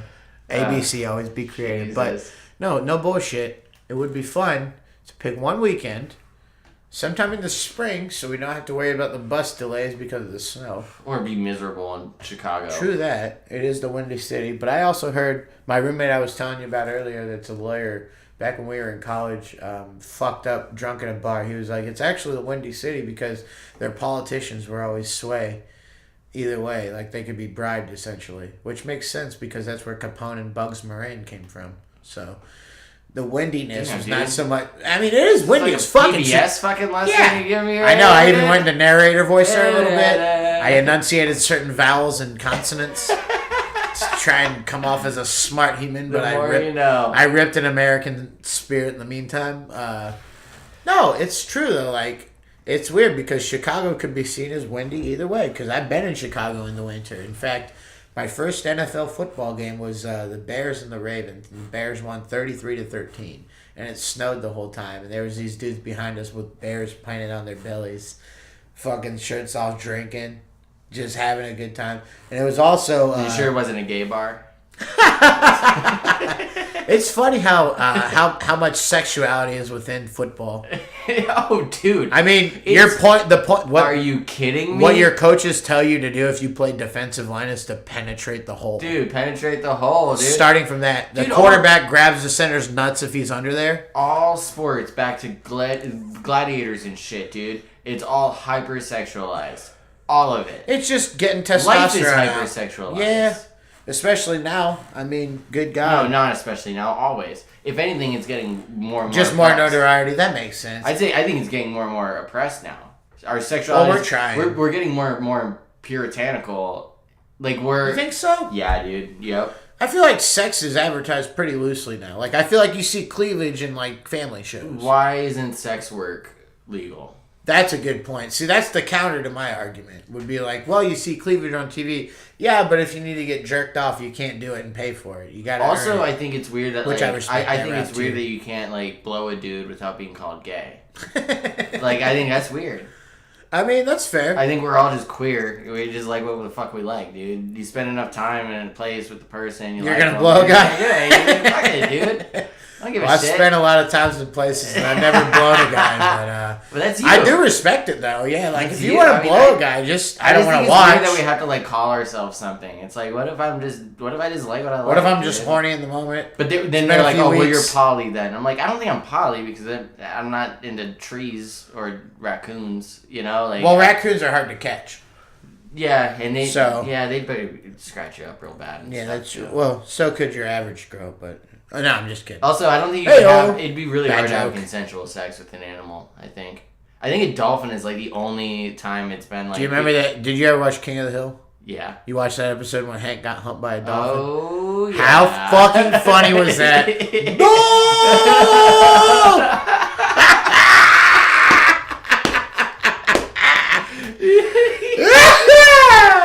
God, King of the Hill That was the shit. Of was course. ahead of its time. Oh, and, way, and my way. and my theory on that is look at memes and gifs and video clips on Twitter now. Everybody references Hank Hill in some way. Hank Hill is like 84,000 different Facebook pages. Oh, I'm about to dude. bust. Yeah. It was an episode when Hank couldn't actually poop. Do you remember that when he was I don't know, constipated? man. I watched so much. I love that King of was the Hill. really specific. I remember the humping one because that's Because who could forget? No! Because he's Also- happy about it. Hey, look at these also dolphins. at the time like no I'll one tell you was what. talking about dolphins fucking people. Yeah. Like, that was not really a known thing. I actually think Mike Judge might have wrote that episode based on a dolphin getting fucked by a human. I'm in the sure, news. man. One of the first big breakthroughs. He's like, what if Hank Hill got fucked by a dolphin? Sure. The most conservative human ever. Like, doesn't even think rap music. Have you ever seen the episode where his cousins are Led Zeppelin? Yep. Or, I mean, not Led Yeah. ZZ Top. Yeah, dude. Shit. Great episode. We're just playing pranks on you, Hank. We're sorry. It ain't good enough. Where we at, bub? We're at like an hour. All right. Well, let's bring it back full circle. Let me. Can I take a piss? So you want to pause it? Yeah. I think we should do that for the simple fact that you gotta have a cold beer in your fridge somewhere. There's no cold beer, dude. What would it be like if I poured a warm PBR over? Do you have any warm PBR? I'm on a PBR. What would be good over ice? The stout on ice would not be bad. Let's do it. Okay. Pause it. We'll come back. I got a pizza. All right, everyone. We're gonna take a quick break, but you will not notice at all. All right, go ahead and bring it back. And we're back, man. Fucking back. Just like that, everybody. Just- I'm pouring another drink. Logan got me some ice for a warm beer. This is how we do it. Logan's a warm beer guy, and I know one other person in my life who's a room temperature guy. It's one of my dad's friends. He's a good dude. That's what they used to call me in high school. One of my Room dad's temp. friends. Oh. Temp. Also one of my dad's friends. But no, yeah. That's a good nickname. For sure. Room temp. What kind of nickname? Oh, you said snakes, right? Yeah. Oh, yeah, Was it so- snake or was it snakes? Snake. Snake. Yeah, I have no idea how it even really began. Yeah. But it Why just did don't- it have that like? I don't know. I to was it? just because we added it. I don't know. We're just my friends from high school were all funny fucking dudes too. Like I've just constantly been surrounded by funny people. Me and, too. And put in funny situations. Like I grew up with skateboarders. None of them politically correct either. Skateboarders, no, of course not. Like skateboarders and musicians and artists, like graphic designers, writers, poets. All right, with a lot of those people and too. everyone is just fucking so funny Yeah. all the time. But they put it into their world. Yeah. Where like it's once you take it out of the everyday and you put it on stage, something kind of switches, Yeah. right? When you become a comic. Yeah, no, you have a whole new even if you ever, I've talked to people who were like, I did it one time, I think I want to do it again, but I might not ever do it again, and they're just There's a like, lot of people like and that. they're always like, that one time taught me that this is an entirely different animal, and like, I would be lucky. But you caught the bug where Yeah. other people get the. I got the addiction. Yeah, some people get Yeah. the wall, some people Yeah. get the butt. Like I was just like, I'm so bad at this. I need to get good. I thought that Friday night about me. Like this is the most recent. Yeah. These Did are you still really thought you bombed? no. But I will say this: Ethel's was all right. Your show this week was good on Tuesday, and Thursday, and then early Friday. I had two that I bombed at pretty good. So I like the balance. You have to go where you're not comfortable. Well, Because you'll how never often grow. do you go up? otherwise. Because I feel, and I'm not saying this Yeah. is any disrespect or anything, but I feel like I go up more than you. Yeah, you probably do. That's And numbers that's probably wise. because of schedule Yeah. reasonings and stuff. Schedule, and I'm at a point where like I'm also, like I said earlier, about sleep. Like I'm trying to get as much sleep as I can at all points. But like Monday for sure. Tuesday and Wednesday I work at nights at another job. Thursday I try to go out now. Friday I try to do 2 mics, and then if there's anything on the weekend I try to get to it. But see, here's the thing: like I've always kind of had, since the fact that I'm not a full-time guy yet, I treat it as a part-time thing, and that's for, I don't know what's going on there, but for better or for worse, that's what that is. What do you mean? Like you treat comedy as a part-time thing? If you're looking at it from a standpoint of hours, Like and when I said I kind of like do Yeah, full-time, if you're I'm looking going at out it 4 or 5 days a week. from like stage hours put in, I have no choice but to treat it as I wouldn't say part-time because that kind of dismisses it, because it is my life. But if you're going by a volume number, I spend more hours. And I don't think any comedian. Yeah, at our does. level. I don't know. I don't think any. I don't even think fucking Jerry Seinfeld puts full-time hours into being a comedian. Are you kidding me? Yeah. The whole that's point true. of being a comedian is to Not work full time, yeah. So- You work your ass off to work as least as you. It's a Yeah, weird inverse. It is, but that's liberating in Yeah, a lot of ways. it is. You know? Yeah, But 100%. That's It's what's like if I interesting. put all this into a pot, I could work 2 hours a night.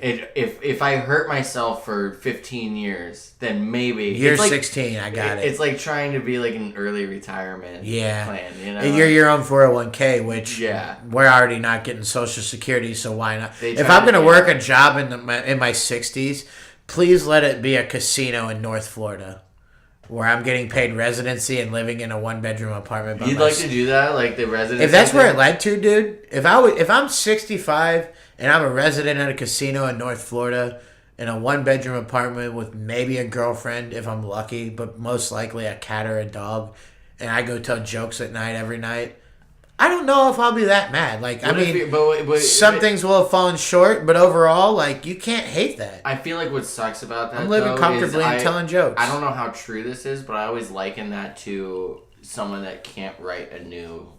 Well, I would write No. new stuff. I would then just. I don't. Then you'd be. I just wouldn't then travel. You'd be hitting the road.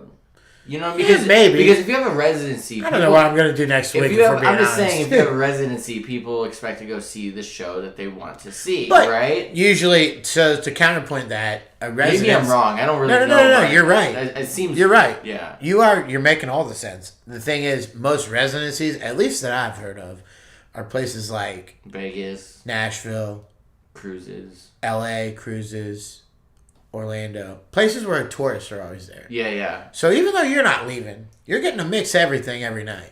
Well, I'm not saying it's.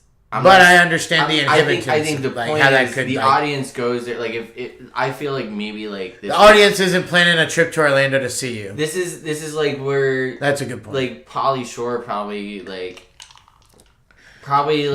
has a hard time coming back after a long hiatus because Yeah. people want to see the Weasel. You know, like Yeah.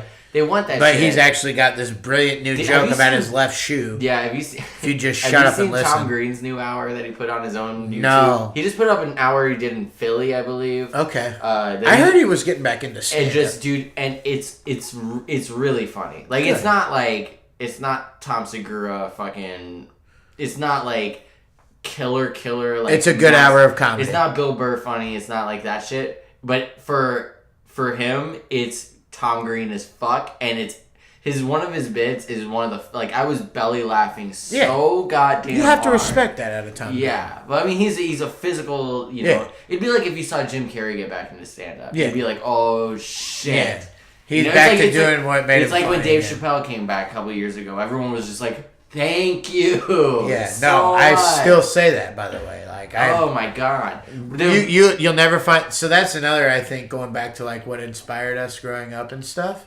A common thing between me and all of my friends, starting from Show, junior dude. high, was Chappelle Show. I remember We all going- stand by. We are all. Me and my friends are all dying on the hill. That's the best show that's ever hit television. It would air on like We're dying on Friday night, right? I think it would air on. It changed. Well, I remember Because I remember watching it on Wednesdays because it was the 10 o'clock, 10:30 duo South Park and Chappelle Right, show. yeah. When I was like in 8th grade. maybe that's when it started, but I think it got. But better that also number- could have been reruns. But there was. I just remember being in St. Charles. I went to St. Charles. That's so crazy. There's a St. Charles in my hometown too, but you're You talking know, about the all guys school. The all boys. Ours was Catholic co-ed school. St. Charles. I was a St. Rose guy. But I went there in 2003 to 2004, and I remember that year, you'd go home on the weekend, Yep. and by the time you'd come in, maybe it was on Wednesday, so by the time it was Thursday It morning. was the reruns. No, but even Thursday morning, it's just whenever the show would air, the next morning. Whatever that next morning was. Everybody was You're talking quoting- about it. Everybody. You're, I mean, you're, the you're teachers crying were in again. on it. Yeah. It was like. Our teachers tried to stop it, but Well, they knew they no, couldn't. but they had Yeah. to be in on it. They Yeah. had to see it because it Yeah. was so fucking popular, Yeah. and so that was a revolutionary show. Chappelle show and was, his bit about in his special about why he left the show Yeah. was fucking Yeah. incredible. Yeah.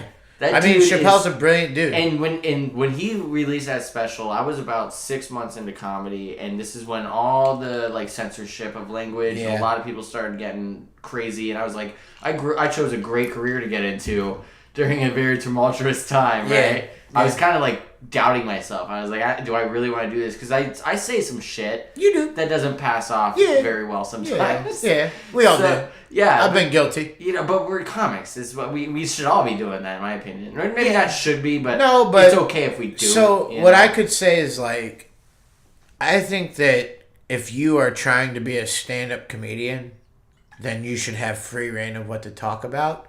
But the counter to that is, if people get offended, they have the right to be offended. The problem is when you're crashing the show, because whether you like it or not, people are gonna laugh at stuff that you think is gross. So instead of like spending your life's mission of trying to stop that, why wouldn't you just stick to what you like and be happy? just avoid it. Yeah, because I mean, even That's why when people walk out, yeah, I don't ever trash people walking. that's out. fine. It's too much for you. I get it. It's too much for me too. Try going to bed with this thought. Yeah, Anyway. exactly. Exactly. You think I like Yeah, myself? No. This is this is me popping a pimple. If Yeah, you will. yeah. All right, But one I of the understand. things he said in that special during this time, one of those 4 specials, was Yeah. it's time for comedians to be reckless. Like it's Ari Shafir says it's a dangerous time to be a comic again. What do you mean? Like I mean Because I agree. of any joke that you say could or could not make I you. agree with that, but I think what Dave Chappelle said was, but it's our job to be reckless. Exactly. I mean, But, Ari's like, just kind of complimenting he's- that in a well, way. he- in yeah, Ari's way. of Ari's course. kind of Ari said it on. observing I heard Ari say it on a podcast. I heard Dave say it in a stand-up special. Okay, yeah. So I guess that's the degree of variance I there. like that, though. But here's the thing. But they both make the right point. You It's don't. that Dude, I've never. there's a little bit of No one badassery. has ever told me that I've said anything that was like too far. I've gotten styled on a couple of times. Like there was an There instance. was. Remember? Were you there at Ethel's when that girl was calling me the N word? No, I didn't know. I didn't know. Well, Sam was hosting.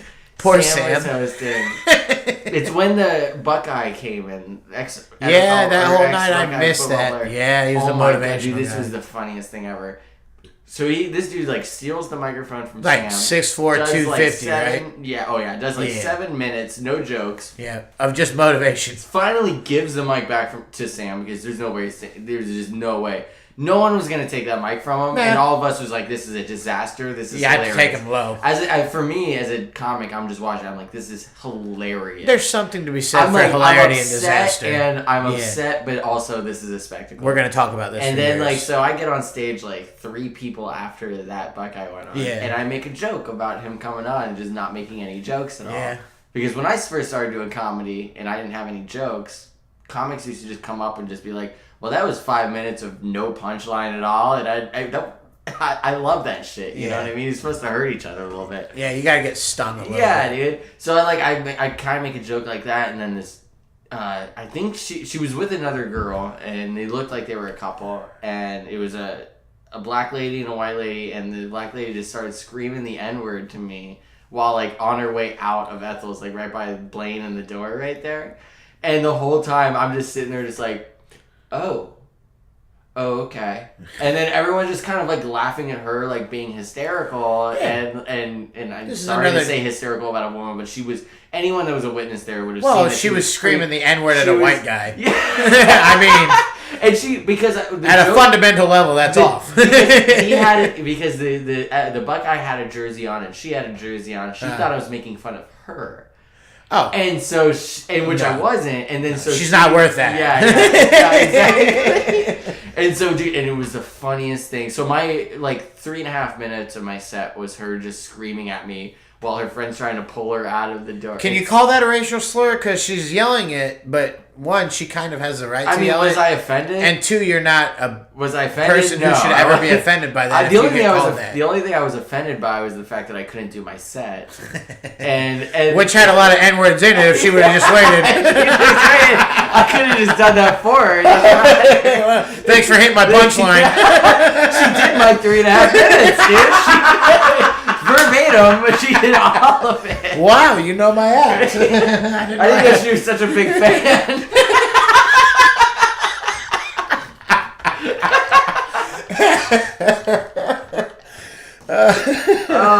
Absolutely. Oh, Absolutely. That's where cigarette worthy right there. I guess 4 is one more. Whatever. Shit. Jesus Christ. What's your favorite heckle? You gotta have a good heckle story. So, usually, I don't attack hecklers. So, I can reference a few instances that didn't end in, like, fights. But I do know... One time, I misinterpreted what somebody said to me, and that went haywire. Did you try, like, crowd work and then misheard It was a racy bit that I shouldn't... Racist bit. No, I left race out of it. Oh, okay. It was about child molestation. Oh, that is racy. Yeah, and it comes in all races, sadly, but there's definitely one race that dominates it, but we'll get into that later. Do you think there's any, like, racist child molesters out there?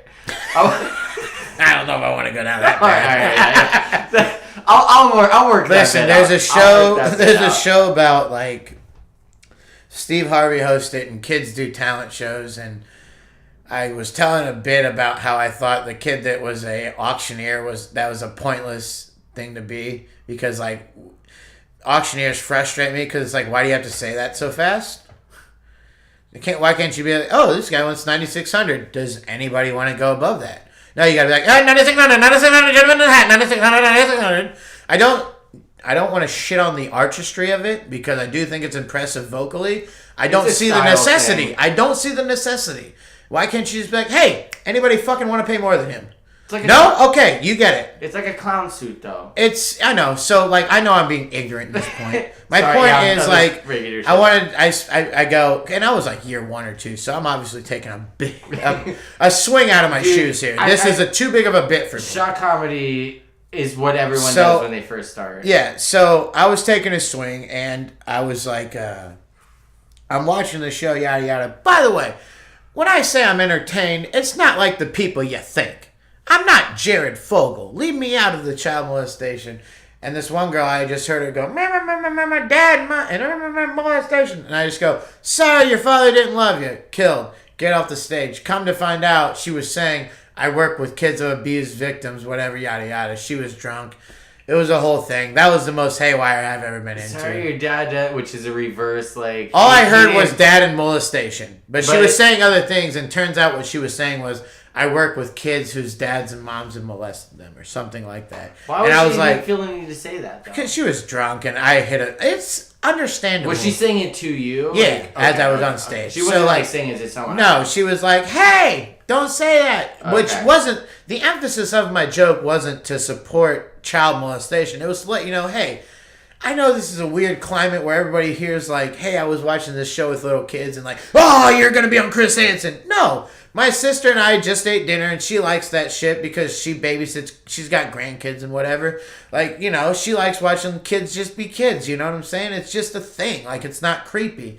Bill Burr has a bit about it. It's like, not- back not- in the day, you could throw catch with a little, hey, you little sport, run out there, Rusty, I'll throw you a ball. Now it's like, get the fuck away from me because of this climate that's been created for good and bad. Right. Well, that's what I'm saying. So I was trying to preface she that, was like, censoring hey, it. I understand I'm watching a show that develops little kids' talents. Please don't put me in with this category. Because year 2, that's all you're thinking. Year 7, you're like, fuck them if they think that. Why would you even think that? That's a weird thing to think. I'm trying to tell you something.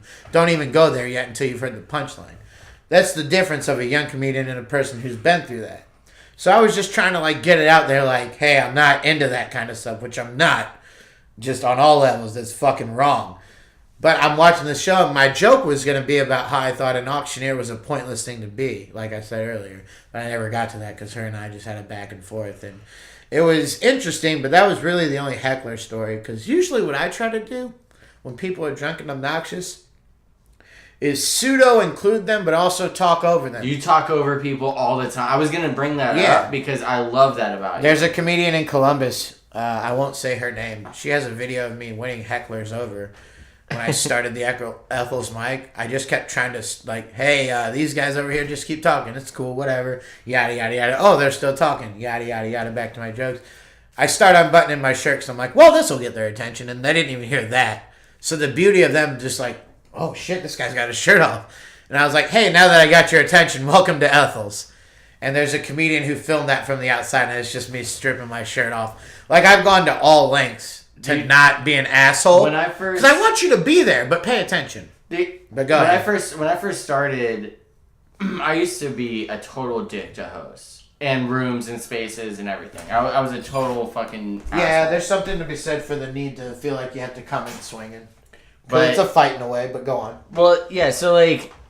I used to grab the microphone, like in Bossy, I used to grab the microphone and walk all the way into that little, like, middle green room area, like the penny floor, Yeah. and just start talking, like, yelling at the comics in there because no one was paying attention to me in the Is the that bar why everyone area. hates you now? And I've had to regrow my trust with the Columbus comedy scene, but yeah, we'll get to that whenever. I get that, though. But, If so, you walk and, a room like, like that. and like fucking Barrel, I used to like walk out to like the where like Sean usually hangs out, and I would just scream into the bar. I used to do that shit. I used to walk up to people that were talking loudly and at the bar and just like go in between them and just be like, fuck you, fuck you. I was just a total weird.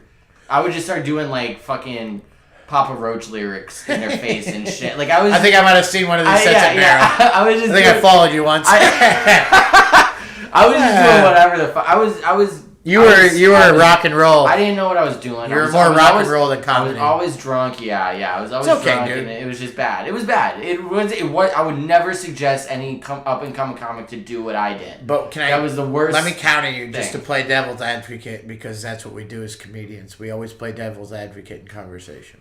Even if we don't believe it, we do it. To play devil's advocate, that is an experience.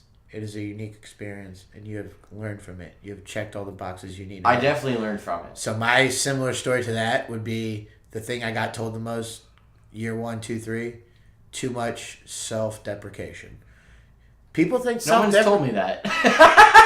They caught me because I look so much like shit. No. But like you've had enough balance of like I shit on myself, but I'll shit on you too. Yeah, you're right. So I have weird confidence. My early years, I got a lot of, hey, dude, you're funny, but stop with constantly deprecation, because deprecation it's just like everything else. You have to have the balance. You have to know when to use it. You can't overuse it. You can't beat that horse to death. Nobody's gonna laugh at you if it's the 15th week in a row that they've seen you talk about how you don't get laid. So every now and then you have to get a little cocky. I never talk about that shit. So you came in cocky, and now I think I've seen you regress, not completely to like self-deprecation, but you're coming from the other angle. You're so right, I was you're right low, about you were that, high. We're both working towards that perfect Dude, middle you're totally at all right times. about that, 'cause I'm still working towards that perfect I'm middle. working into being more comfortable with Like, I don't know if you see me on stage lately, but I'm more relaxed. You are. I have a more relaxed... You also don't play the piano, which honestly you only did that once a week, but now you've scrapped that entirely. Not entirely. I'll do it every now and then. But that's my thing. People were every now pigeonholing and me. then. I told you the My bad, story about every getting time. pigeonholed into that shit, didn't I? In a way, I guess you could say that. Yeah, I could see that. I mean, I got hired to do a comedy show Oh. and to I play didn't the know that. piano, and I was like, that's not what I do. I thought you were I'm a just saying stand-up. people at Ethel's wanted to say that. I was see going to you be there. thrown on a festival. Okay. And I didn't know the this. person, and it's a person that we know, and the person was like, yeah, I'll have you play piano on the music stage, and you can do your like piano fun jokes. And I Okay. was like, that's not what I do. Like, I'm a stand-up. Like, I Yeah. play music, but I'm a stand-up. And she's yeah. like, okay, then I'm not going to book you then. And that was the end of that. Okay. In retrospect, should have just played the fucking show with the Yeah. piano. I was Yeah. an idiot when I did that. And again, that's But- like the but I was- opposite of how I But started. I don't want to be known as a piano You don't want comic. to get pigeonholed. I don't. And it's to me, it's a trick in the bag. It's not what I do. As irrational as that may have been at the time, which it was, it's also one of those things where it's probably good that you learn to stand up for yourself when you're getting booked as early as you can. And also learn to take any fucking job I can get. Because not yeah, getting well, the that's job the sucked. that's where you have to. I thought she was you have gonna to be come to like, the common ground. I thought she was going to be like, okay. Realize then- you're getting hired for your talent, not for what we only. I thought she'd be like, yeah. okay, I'll move you to stand-up tent then, and it just didn't. Yeah. I just didn't get the job. I was like, okay. oh shit, I should just if people want me, I should just give them whatever they fucking want. For you know? now. For now. I mean, yeah, and I still because you're getting your chops, dude. Like you dude, said, I'm you're still only year learning. 2. I'm green as fuck. Man.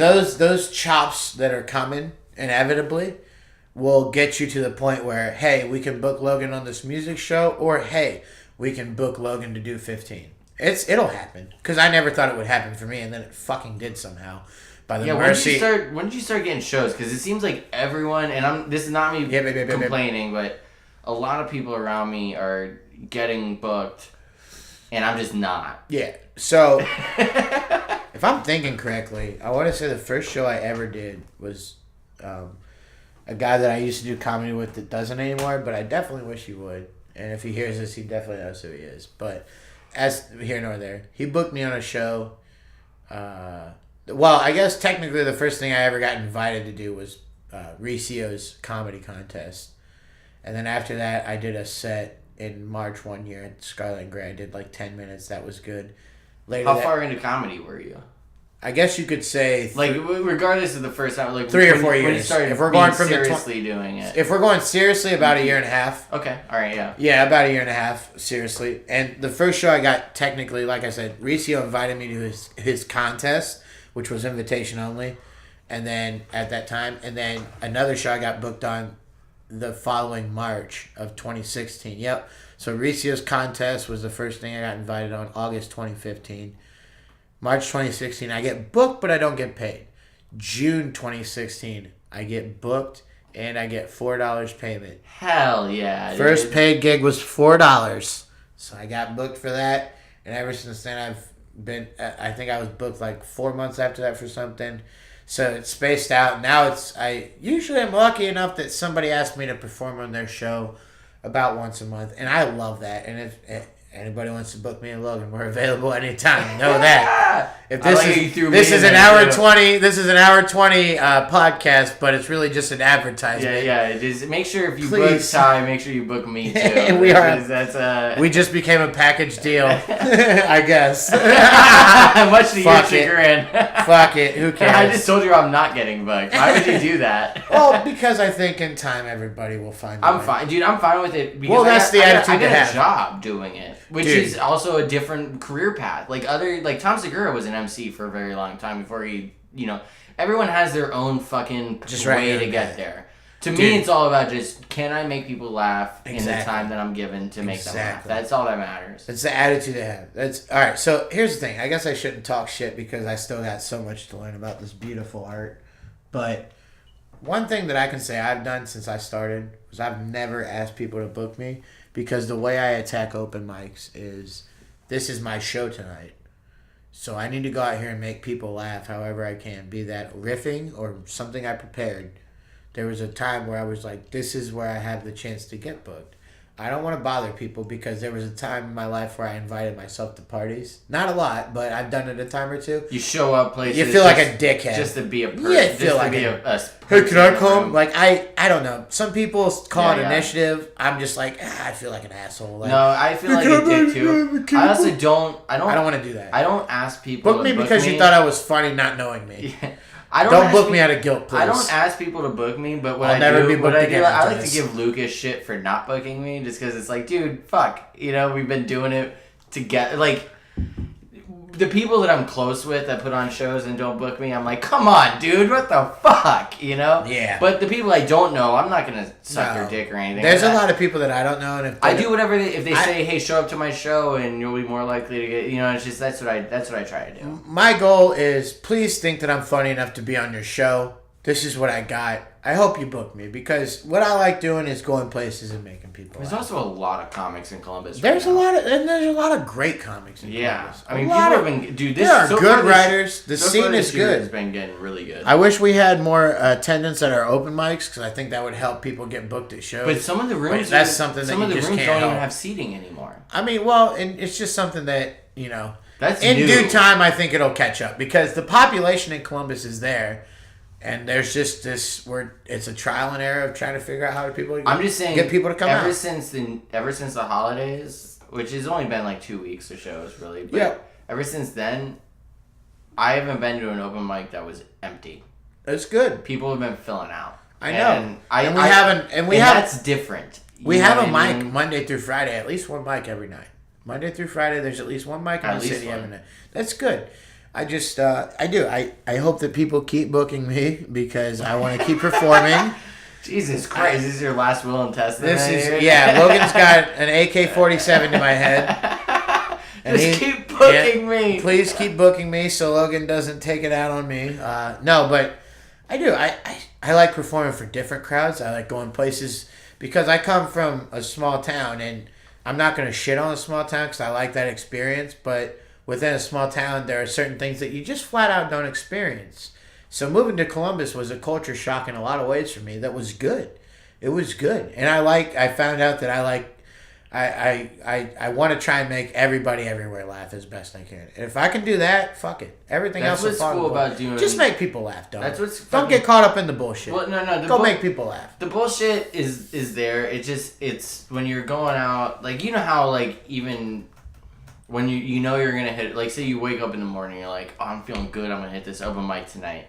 And then you go throughout your day and you're like, why am I even doing comedy? Everyone has this, like... Well, that's the beauty of the ride. Psychological bullshit, right? The shows that I've been booked on, I can promise you, I think every show that I've been booked on, at some point during that day of the show, I've just been like, what? Really? You fucking deserve to be here? And then I'll call back to a time I'm like, after that joke? You fucking lame-o? Why are you even booked on this show? I'm saying more of just like, I could just quit now and everything will be just the same. Like, I always think about that. That's my go-to. Things would be too different for I'm just saying hitting open mics. Yeah. Right? I mean, I know that. Like, I could never go back into regular life now that I've become a comic. Like, exactly. I can't think the same way. You're in too deep. It would take years to Me too. rewire my brain to be a good human. To not just be a piece of shit. I've experienced too many things. I've gone down too many thought patterns. But I'm just saying, like, even on, like, certain weeks during open mics, like, I don't even have any shows. So, like, during open mics, like, on a fucking Monday, Shrunken Head, it's like, man, do I really want to get on the bus and go do that? Like, I could just quit comedy forever. Yeah. It seems kind of, to me, like an easy... That's what my brain probably because, like we said earlier, you like what you're doing outside of comedy. See, well, yes, I'm not a big fan of... The only thing is my brain goes there because I don't want to go out and hang out with all these people all the time and be around people tonight. I want to stay inside and play video games and jerk off and fucking drink my beer. Which is a good time. You know what I mean? Like, I get those social anxieties, that sort of thing. Tell me this, though. How do you feel if, say, the mic starts at 8 on any given night and you go, not going out tonight, playing video games. How do you feel at 9:30 that night? I'm taking the beer bottle and shattering it over my forehead. Yeah, because you didn't go out. Because I didn't go out, Yep. and I hate myself. That's the beauty of comedy. Again with the shame and the guilt. The anxiety heading into it gets right back in there where I'm just a sickly fun time. Why did I not? I'm a fucking piece of shit. You know, a piece of shit in a different way now. Yeah. You know what I mean? Like, wow, you couldn't even go try to be funny? There are certain days loser. where like, beat say there's myself a up like show that a and there's lot. a couple bucket spots. Yeah. You know, and like you want to try to hit those. It's important to hit those. It's like Thursdays I give myself. It's a personal day. I'm gonna lay in bed. I need a day to just lay in bed. My day of the week have that a I nap. do that changes on variations of my work schedule. So I know what you mean. I have a consistent work schedule, which is also really good. For So to comedy. kind of go back to what we were saying earlier about like starting stand up and the consistency of going to mics, to tie it all together, I love football. Football is like something that I've loved instinctively since I was born. And I remember in high school, and I guess this was kind of a prelude to where I'm at now, but I had done so much football between like off season. There was a point where like the off season lifting, the practices where I knew I wasn't even gonna play. I was just gonna get my ass kicked in practice for air quotes the betterment of the team, but probably for nothing. But just to get your ass whooped. yeah. So like I love football, but I'm going through all this like, hey, you're not going to the NFL. Why are you doing this? There was a point of like I am burnt out from football. I couldn't believe I could say it. And I've watched a lot of games since then. I still love it. But it's probably because I'm not burnt out of it. Like I love watching football now. Like I'm not burnt out. And so I guess I approached stand up until this point as, well, you've got a couple daytime jobs that you do. You try to make money outside of stand up to pay rent.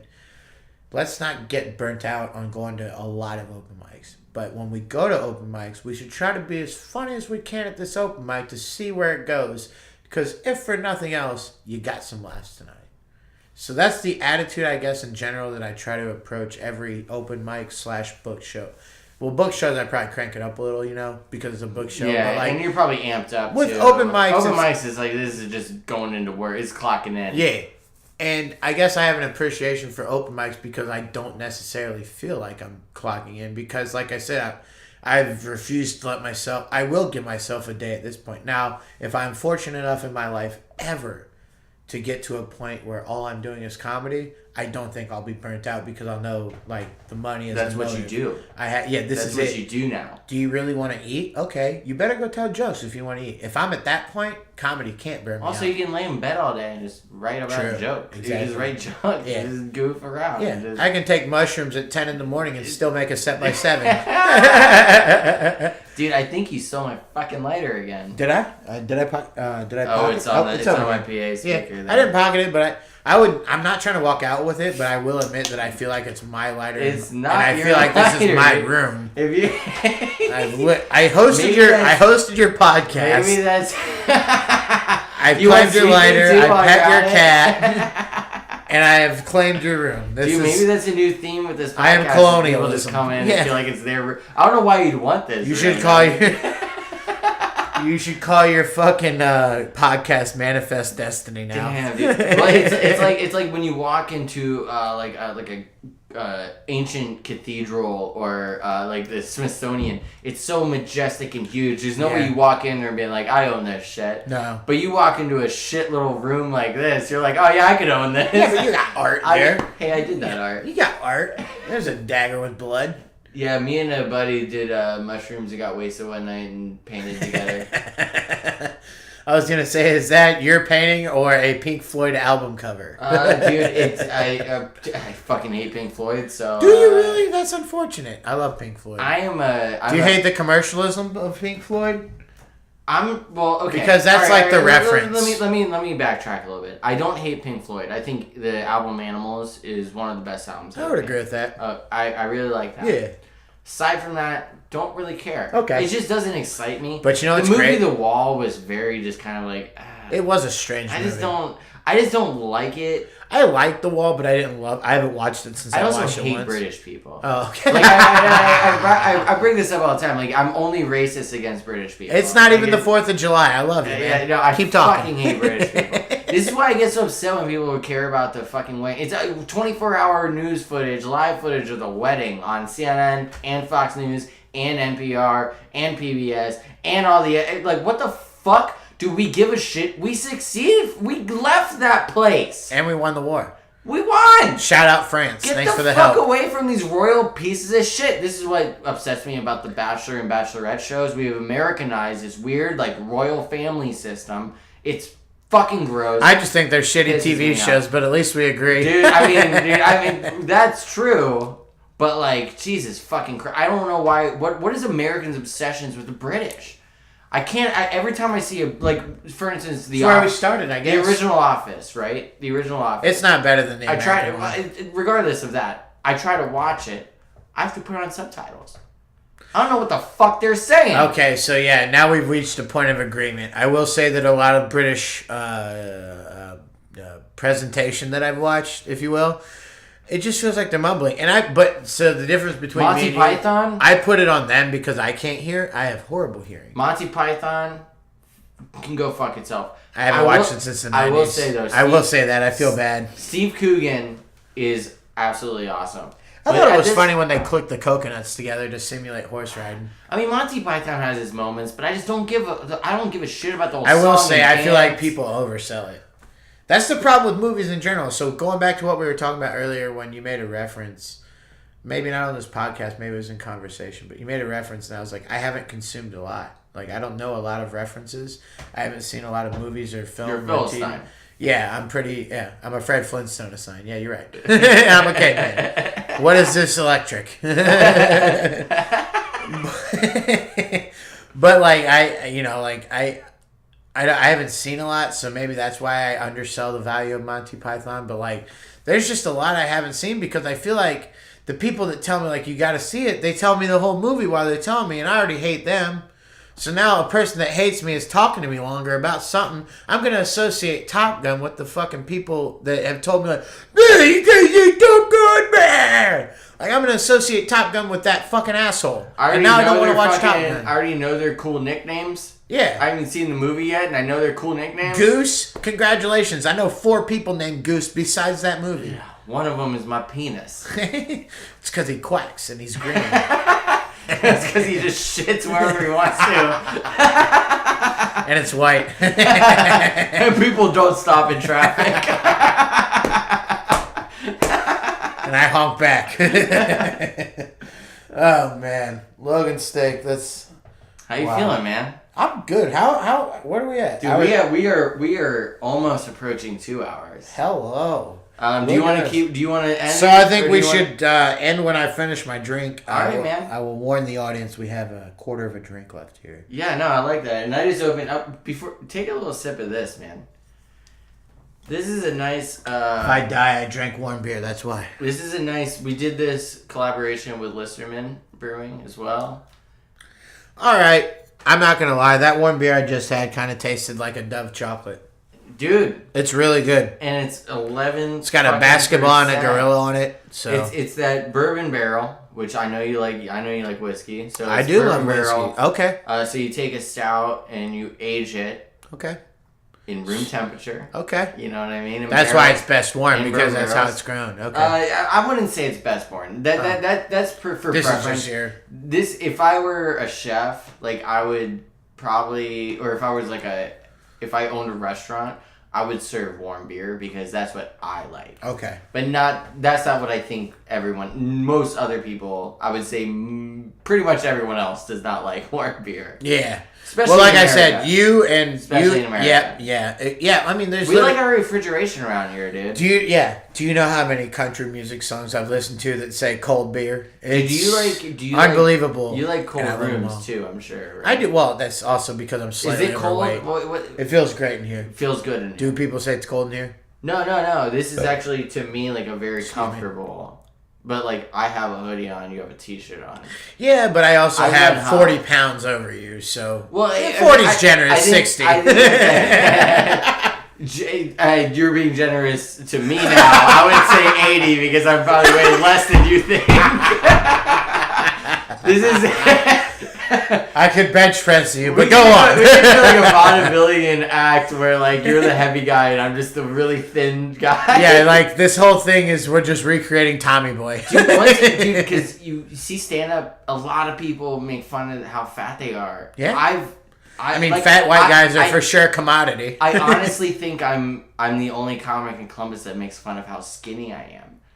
Like I know there's anorexic jokes out there, but they usually look pretty good. Like you're you're in a 3% range for sure. I'm definitely in a low. You're in a smallness. And I'm not saying that to brag. It's just like one of those funny things where like it's something you've noticed. Once I saw people doing fat jokes, I was like, I don't have that. Yeah. Oh, what do I have? I've always been. I have more missed skinny as meals. Shit. Yeah, I literally forget to eat. I forget to eat all the time. I do wish crazy. that was a problem. I do crazy things that make me, lose a lot of weight really quickly. Yeah. You know, like I'm a crazy. Smoking American spirits. I'm a crazy. I haven't person. eaten all day and I'm not hungry because I had 4. And all I eat is like cheese and bread. It doesn't, or beer. Like it doesn't fucking do anything. Oh, the high carb. You're a high carb diet guy. Yeah, which just burns right out with every fucking hit of weed that I take. Yeah, well, there you go. That's okay though. That's not a problem. That's it's you being efficient to who you are. No, I just think it's funny with this self-deprecation. You know what? Let me have one more. Dude, you don't have to ask. You just. I'm gonna have one more American Spirit. That's 5 for those of you keeping track at home. 5 American Spirits. I don't smoke cigarettes, but 5 American Spirits for one for each of Kobe Bryant's championships. There we go. My favorite basketball player ever. Usually how I justify jerking off in one day. Kobe got 5. Kobe got 5. Let me get 5. Yeah. I got 5 on it. One of the funnier things of social media was seeing white people hear that song for the first time in Jordan Peele's trailer. Dude, you ever see the movie I Got 5 on It? No, I haven't seen the movie. Remember I just listened to that song a long time. Remember the good old days when you had Hollywood Video and Blockbuster? Yeah, I was a member of Dave's Video. So Hollywood Video, this is the reason I'm like a film. I'm huge into films. Did you work there? No, but my parents had a membership and it was right down the street. I could walk there in a snowstorm from my house. That's how it was with Family Video, but go on. And Family Videos, I love the conspiracy joke. Who has that joke? Joel Donahue, I think. Is it Family? Joel? No, it's Matt Bowman. Matt Bowman has There's a joke. more than 2 Family Videos in my It's town. A conspiracy there. Yeah. I don't want to talk, but yeah. Go see Matt Bowman. But anyway, and Joel Donahue. So there was a Hollywood and Video everybody. right down from my house that I could walk to in a snowstorm. Also, there's a Panera too, which may be a connection there. That's where I met one of my first girlfriends. I just grabbed your kitty. During a snowstorm. But go on. So the Hollywood Video, I'd go there. 3 to 4 times a week, and sometimes multiple times a night. Like I'd go watch. I'd rent 2 videos, watch them, go back, and then rent 2 more and go back. Because it was on a membership. Like back then, you could just rent. If they were domestic and not new releases, you could just take as many, like up to 3 hours. That's why they're not in business. It was like the anymore. library, Yeah. Like you watch whatever. Yeah, that's how I found out about Jaws was the library. But go on. And so I'm sitting there with my friend Randy. I love Randy. He's out in California making a bunch of money on the weed business right now. Good for him. Married. Yeah, he was one of those beautiful people that was so gifted and so intelligent that never connected. And then once it hit. And now he's married and like successful and makes a lot of money. Sometimes I do an love open that mic shit. and I have 3 jokes hit, and that's how I feel. Yeah, but without the wife and the success. It's like I have a premium Pornhub account. I can go back home. I did good today. But I'm there with Randy, and he was kind of a hip hop dude, and I've always been like a punk rock dude. I was never really into hip hop, and he's like, we're going to like the old the B classic section of Hollywood Video, and this movie just came out. It was like 2001, and I got 5 on it, and I forget who was in it.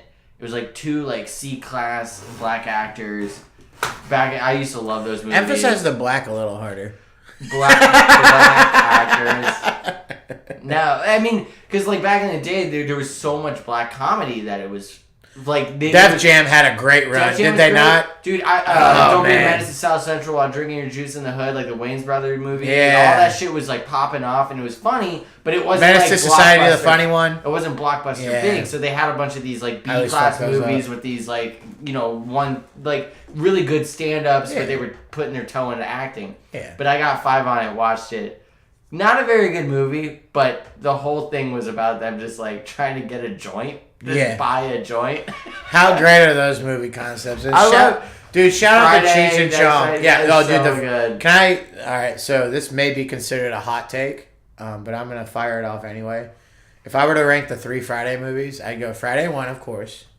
You have to go the first Friday. Because Chris Tucker. Yep. Everything. Bernie Mac, everything. Oh, yeah. Bernie Mac's cameo in that is one of the best cameos in a movie you could ever see. Bernie Mac was a God love goddamn Bernie legend, Mac. man. Let's Legend. say, can we... Kings of Comedy was one of the biggest influences. It's what started for me. Blue Collar for me. Yeah. So, can you listeners also engage in this moment of silence for Bernie Mac? Okay. Now that we've given him his proper moment, that man is a fucking legend. But, so I go Friday 1, then I go Friday after next. And nothing against the second Friday, next Friday. Nothing against that. But Friday after next, The whole Christmas one? The Christmas The theme. Christmas one, yeah. Dude, you see Mike Epps in the second Friday. He's funny. You see Mike Epps in the third Friday. Mike Epps is one of the Dude, funniest motherfuckers. Mike Epps in Friday After Next is one of the best comedic acting performances in the history of planet Earth. And I'll fight anybody who doesn't think that. Throw it down, dude. If anybody doesn't think that, Drop the gloves. you knock me out. That doesn't matter. I'm dying on this You show. grew up with hockey players. You're dropping the Dude, gloves. yeah, put right the now. fuck. You're dropping the I'm gloves. gonna jersey your ass if you don't think Mike Epps is. Friday After Next, when there's security guards and Mike Epps takes it too serious, is comedy as its essence. Because you know what? Stop fucking pushing for whatever agenda you got for a minute. I respect your hustle, but stop for a minute. Watch this film and laugh at Mike Epps. And if you do that, I promise you will fucking enjoy your life at least that day. Because Mike Epps and that installment of Friday, the third one, which, you know, sequels, it's always like, oh, by the third one, everybody's like, this is a joke. No, Mike Epps. It's really not the same jokes. It's really not the same. It's The a only whole different- callback is you got knocked the fuck out. which is obviously good. Yeah. Like, why would you? And that And it's a actor- different person that even says it. It's the daddy that says it when the Yeah. guy comes in. He's like, where are security guards? Because the gangsters beat him up Dude, because I they were know. hiding on the roof. And he's always like taking a shit. I love that. Yeah, and I'm going to spoil it for you because you're an asshole if you haven't seen it. And I'm a guy who hates spoiler The alerts. microphone is this way. What? The front's this way. Oh. You keep talking to the back of the microphone. I'm sorry, everybody. You're a fucking asshole. It's the Hanes is what you got to... No free Yeah, ads. the Hanes is real. No free ads, but shout out Hanes. Hey, Promo code STAKE. You get 20% off your next purchase. I wish I was sponsored right now. STAKE. I've been not the using one this you- sock since day one, and people always bring it up.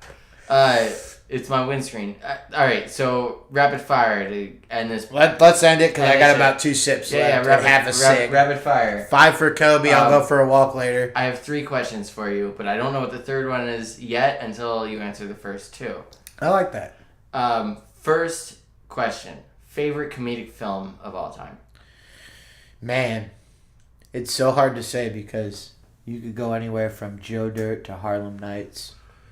But if I really had to do it, I'd have to call back again and just go Tommy Boy because I feel like that movie I'm just the so Genesis. I'm so relatable to.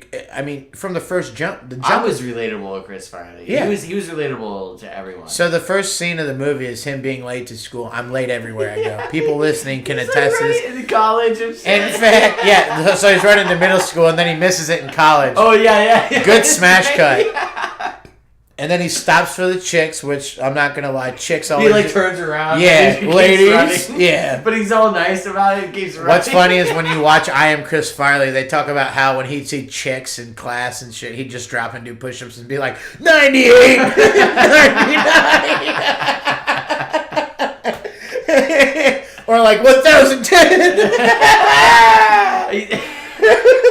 I feel like it was an SNL bit. It was. Yeah. And then it carried over to Anchorman when Will Ferrell That's does it. right. Yeah. Dude, I'm telling you, Farley was a magnet. So I gotta go Tommy Boy. It's literally a biography of my life. Like, this kid, it doesn't make sense, but he's somehow getting by. And David Spade being his counterpart was. Yeah, I've always had a snarky counterpart, which I loved because I love balance. So, like, if I'm gonna be this, don't fucking be this right with me. What I all the loved time. about that too is like David Spade wasn't just a straight man; he was a comedic straight man, which is. I mean, the first sign is like, very yeah, different. I don't really talk to those guys anymore after high school. Yeah. You get everything on that line. Yeah, exactly.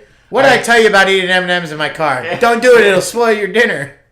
You melt the dash in the interior and all that. Oh, dude. All right. So Tommy Boy's your favorite comedian. Tommy Boy's got to be it, man. Of all Because time. here's the thing. I've scrolled past every movie that I put up there with it besides Animal House and if I ever catch Raw. Animal House is rough to rewatch though. Oh, Animal House does not hold up, but it's still hilarious. There's some weird, aggressive. Oh, of course, scenes in there of course, that's of course. Like, I'm like, oh, that's. You haven't seen Animal House? Check it out. Not funny anymore. No. I understand the inaccuracies of Animal House in today's society. Even growing up, I thought but that again, scene was Belushi. really weird. Oh yeah, of course. I was just like, that's not how because I was always very timid around women, and I still. I could say that I am as much as I talk to him. I'm not a closer. I always compare myself to a starting pitcher. Like, I'll give you a good 7 2/3 innings, but I'm not going to close it out. You're going to go home and forget about me. You're for just sure. scared as fuck. I'll make you laugh for the night. Yeah. Come here, I'll buy you whiskey. Tell you a few It's jokes, you comedic- go home. It's this comedic answer to I go home and bang one out to the thought. Yeah. No, I'm just kidding. But Right, so Tommy Boy. and then what's your favorite special of the past year? Ooh. Past year. So here's a terrible thing that I have to admit again without consuming things. I'm not good with keeping up with specials because I just, honestly, between 2 jobs and stand-up and my own shit, right now I don't have a lot of time. All right, well, let me. Most recent one I've seen. Reframe it. What's the funniest thing you've seen in the past year in 2018? What Thing was the that's made me funniest thing? laugh the most. Yes. If I can be honest with you. That's like stand-up comedy Yep. related. I really laughed my ass off at Tom Segura's most special, Bill Burr's most special. So I put those 2 in 1B.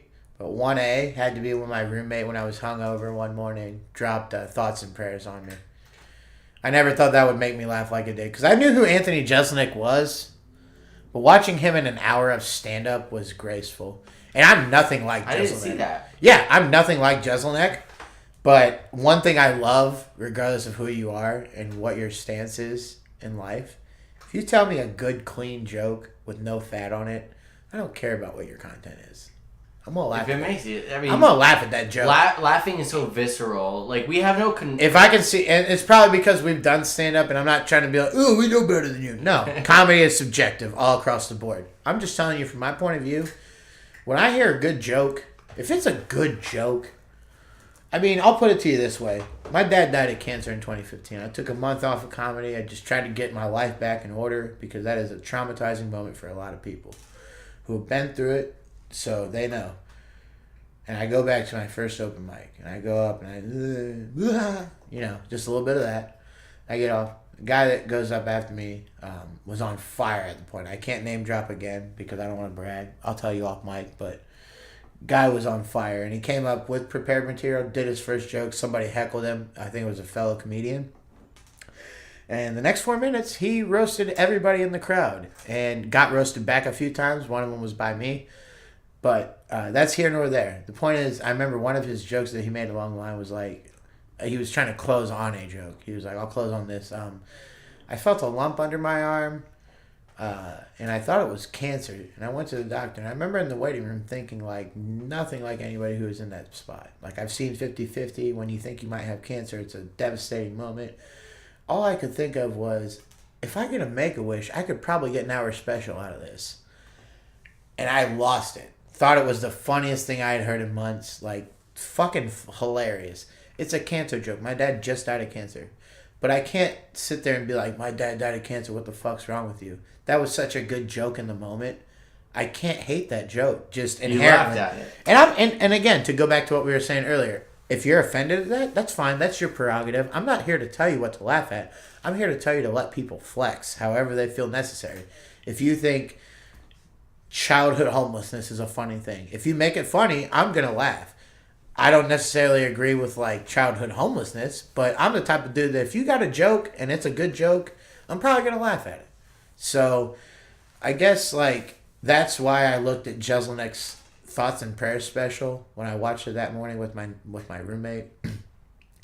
I looked at that and I just was like I thought it was hilarious, one. And two, I was just like, there's a lot of bad shit in the world, but if there's a person out there that can find a way to make this funny, let them go.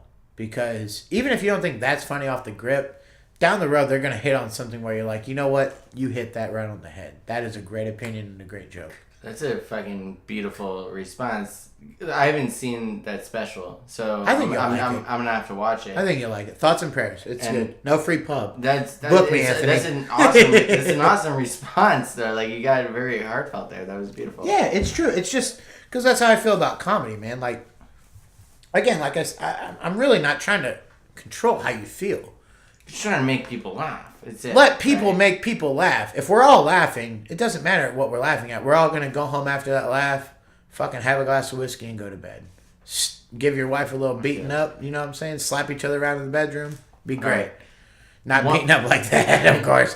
I meant like, hey, go have weird sex after you saw a comedy show. Have fun, goddammit. Jesus Christ. Fuck you, what? Have fun. All right. Well, given those past two questions Yep. and those two answers, Here's the third. Have you ever peed sitting down? Yes. And here's I'm not talking about just after a shit. I'm saying like nope. I've done it. A lot of times back when I was in college and I used to black out like habitually, I would have the spins coming back, especially if we did other things besides drinking beer, which I'll leave to the imagination.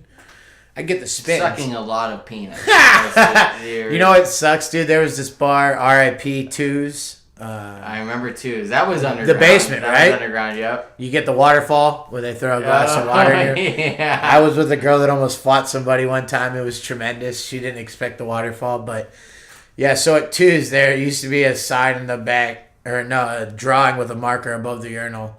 It said "Ties #1 at Blowing Cocks" or something like that. And I was like, well, I guess this is advertisement, so come see me at Scarlet and Greta Tuesday. It's like, Because they come to your show. I don't blow dicks, but goddamn it, if you'll come to my show thinking I'm gonna blow you, Also, we'll talk afterwards and I'll deny you. But you know what I mean? It'll get people to my show. depending on how well you do that night, you might blow some dicks. You don't know. You never know, the beaten path comedy will take you down. All right. Well, I think that's a great way to end. Yeah, I won't blow you, but I also don't know what 45-year-old Ty is gonna do. So here we are. Yeah. Well, all right. But we don't even know what. How old are you? I'm 28 now. I don't turn 29 for a while, so I'm gonna ride out 28. I'm 28. All right. Well, so we don't even know what 29-year-old Ty is gonna do. No. He might blow dicks. 28-year-old Ty in April is also a mystery. So Yeah. Here we are. Let's all make it a mission to get Ty to blow us and before he turns 29. I think that's a good. Hey, the trick is you have to see my show first. Yeah. All right. I mean, you have to at least come This watch is a him. marketing technique. You have to watch him nothing at least more. 3. You have to come out to at least 3 shows. He'll give you a raffle ticket, and then If I draw your number, maybe we'll talk about maybe it. yeah. Chances are he's already eating dicks in front of you though, because It's he's true. so bad at comedy. Yeah, people are so sick of my fucking relationship with my mom jokes. Which, by the way, shout out Lee, because I love, these are Nick's name. I won't say her real name. But anywho, my mother, I do love her.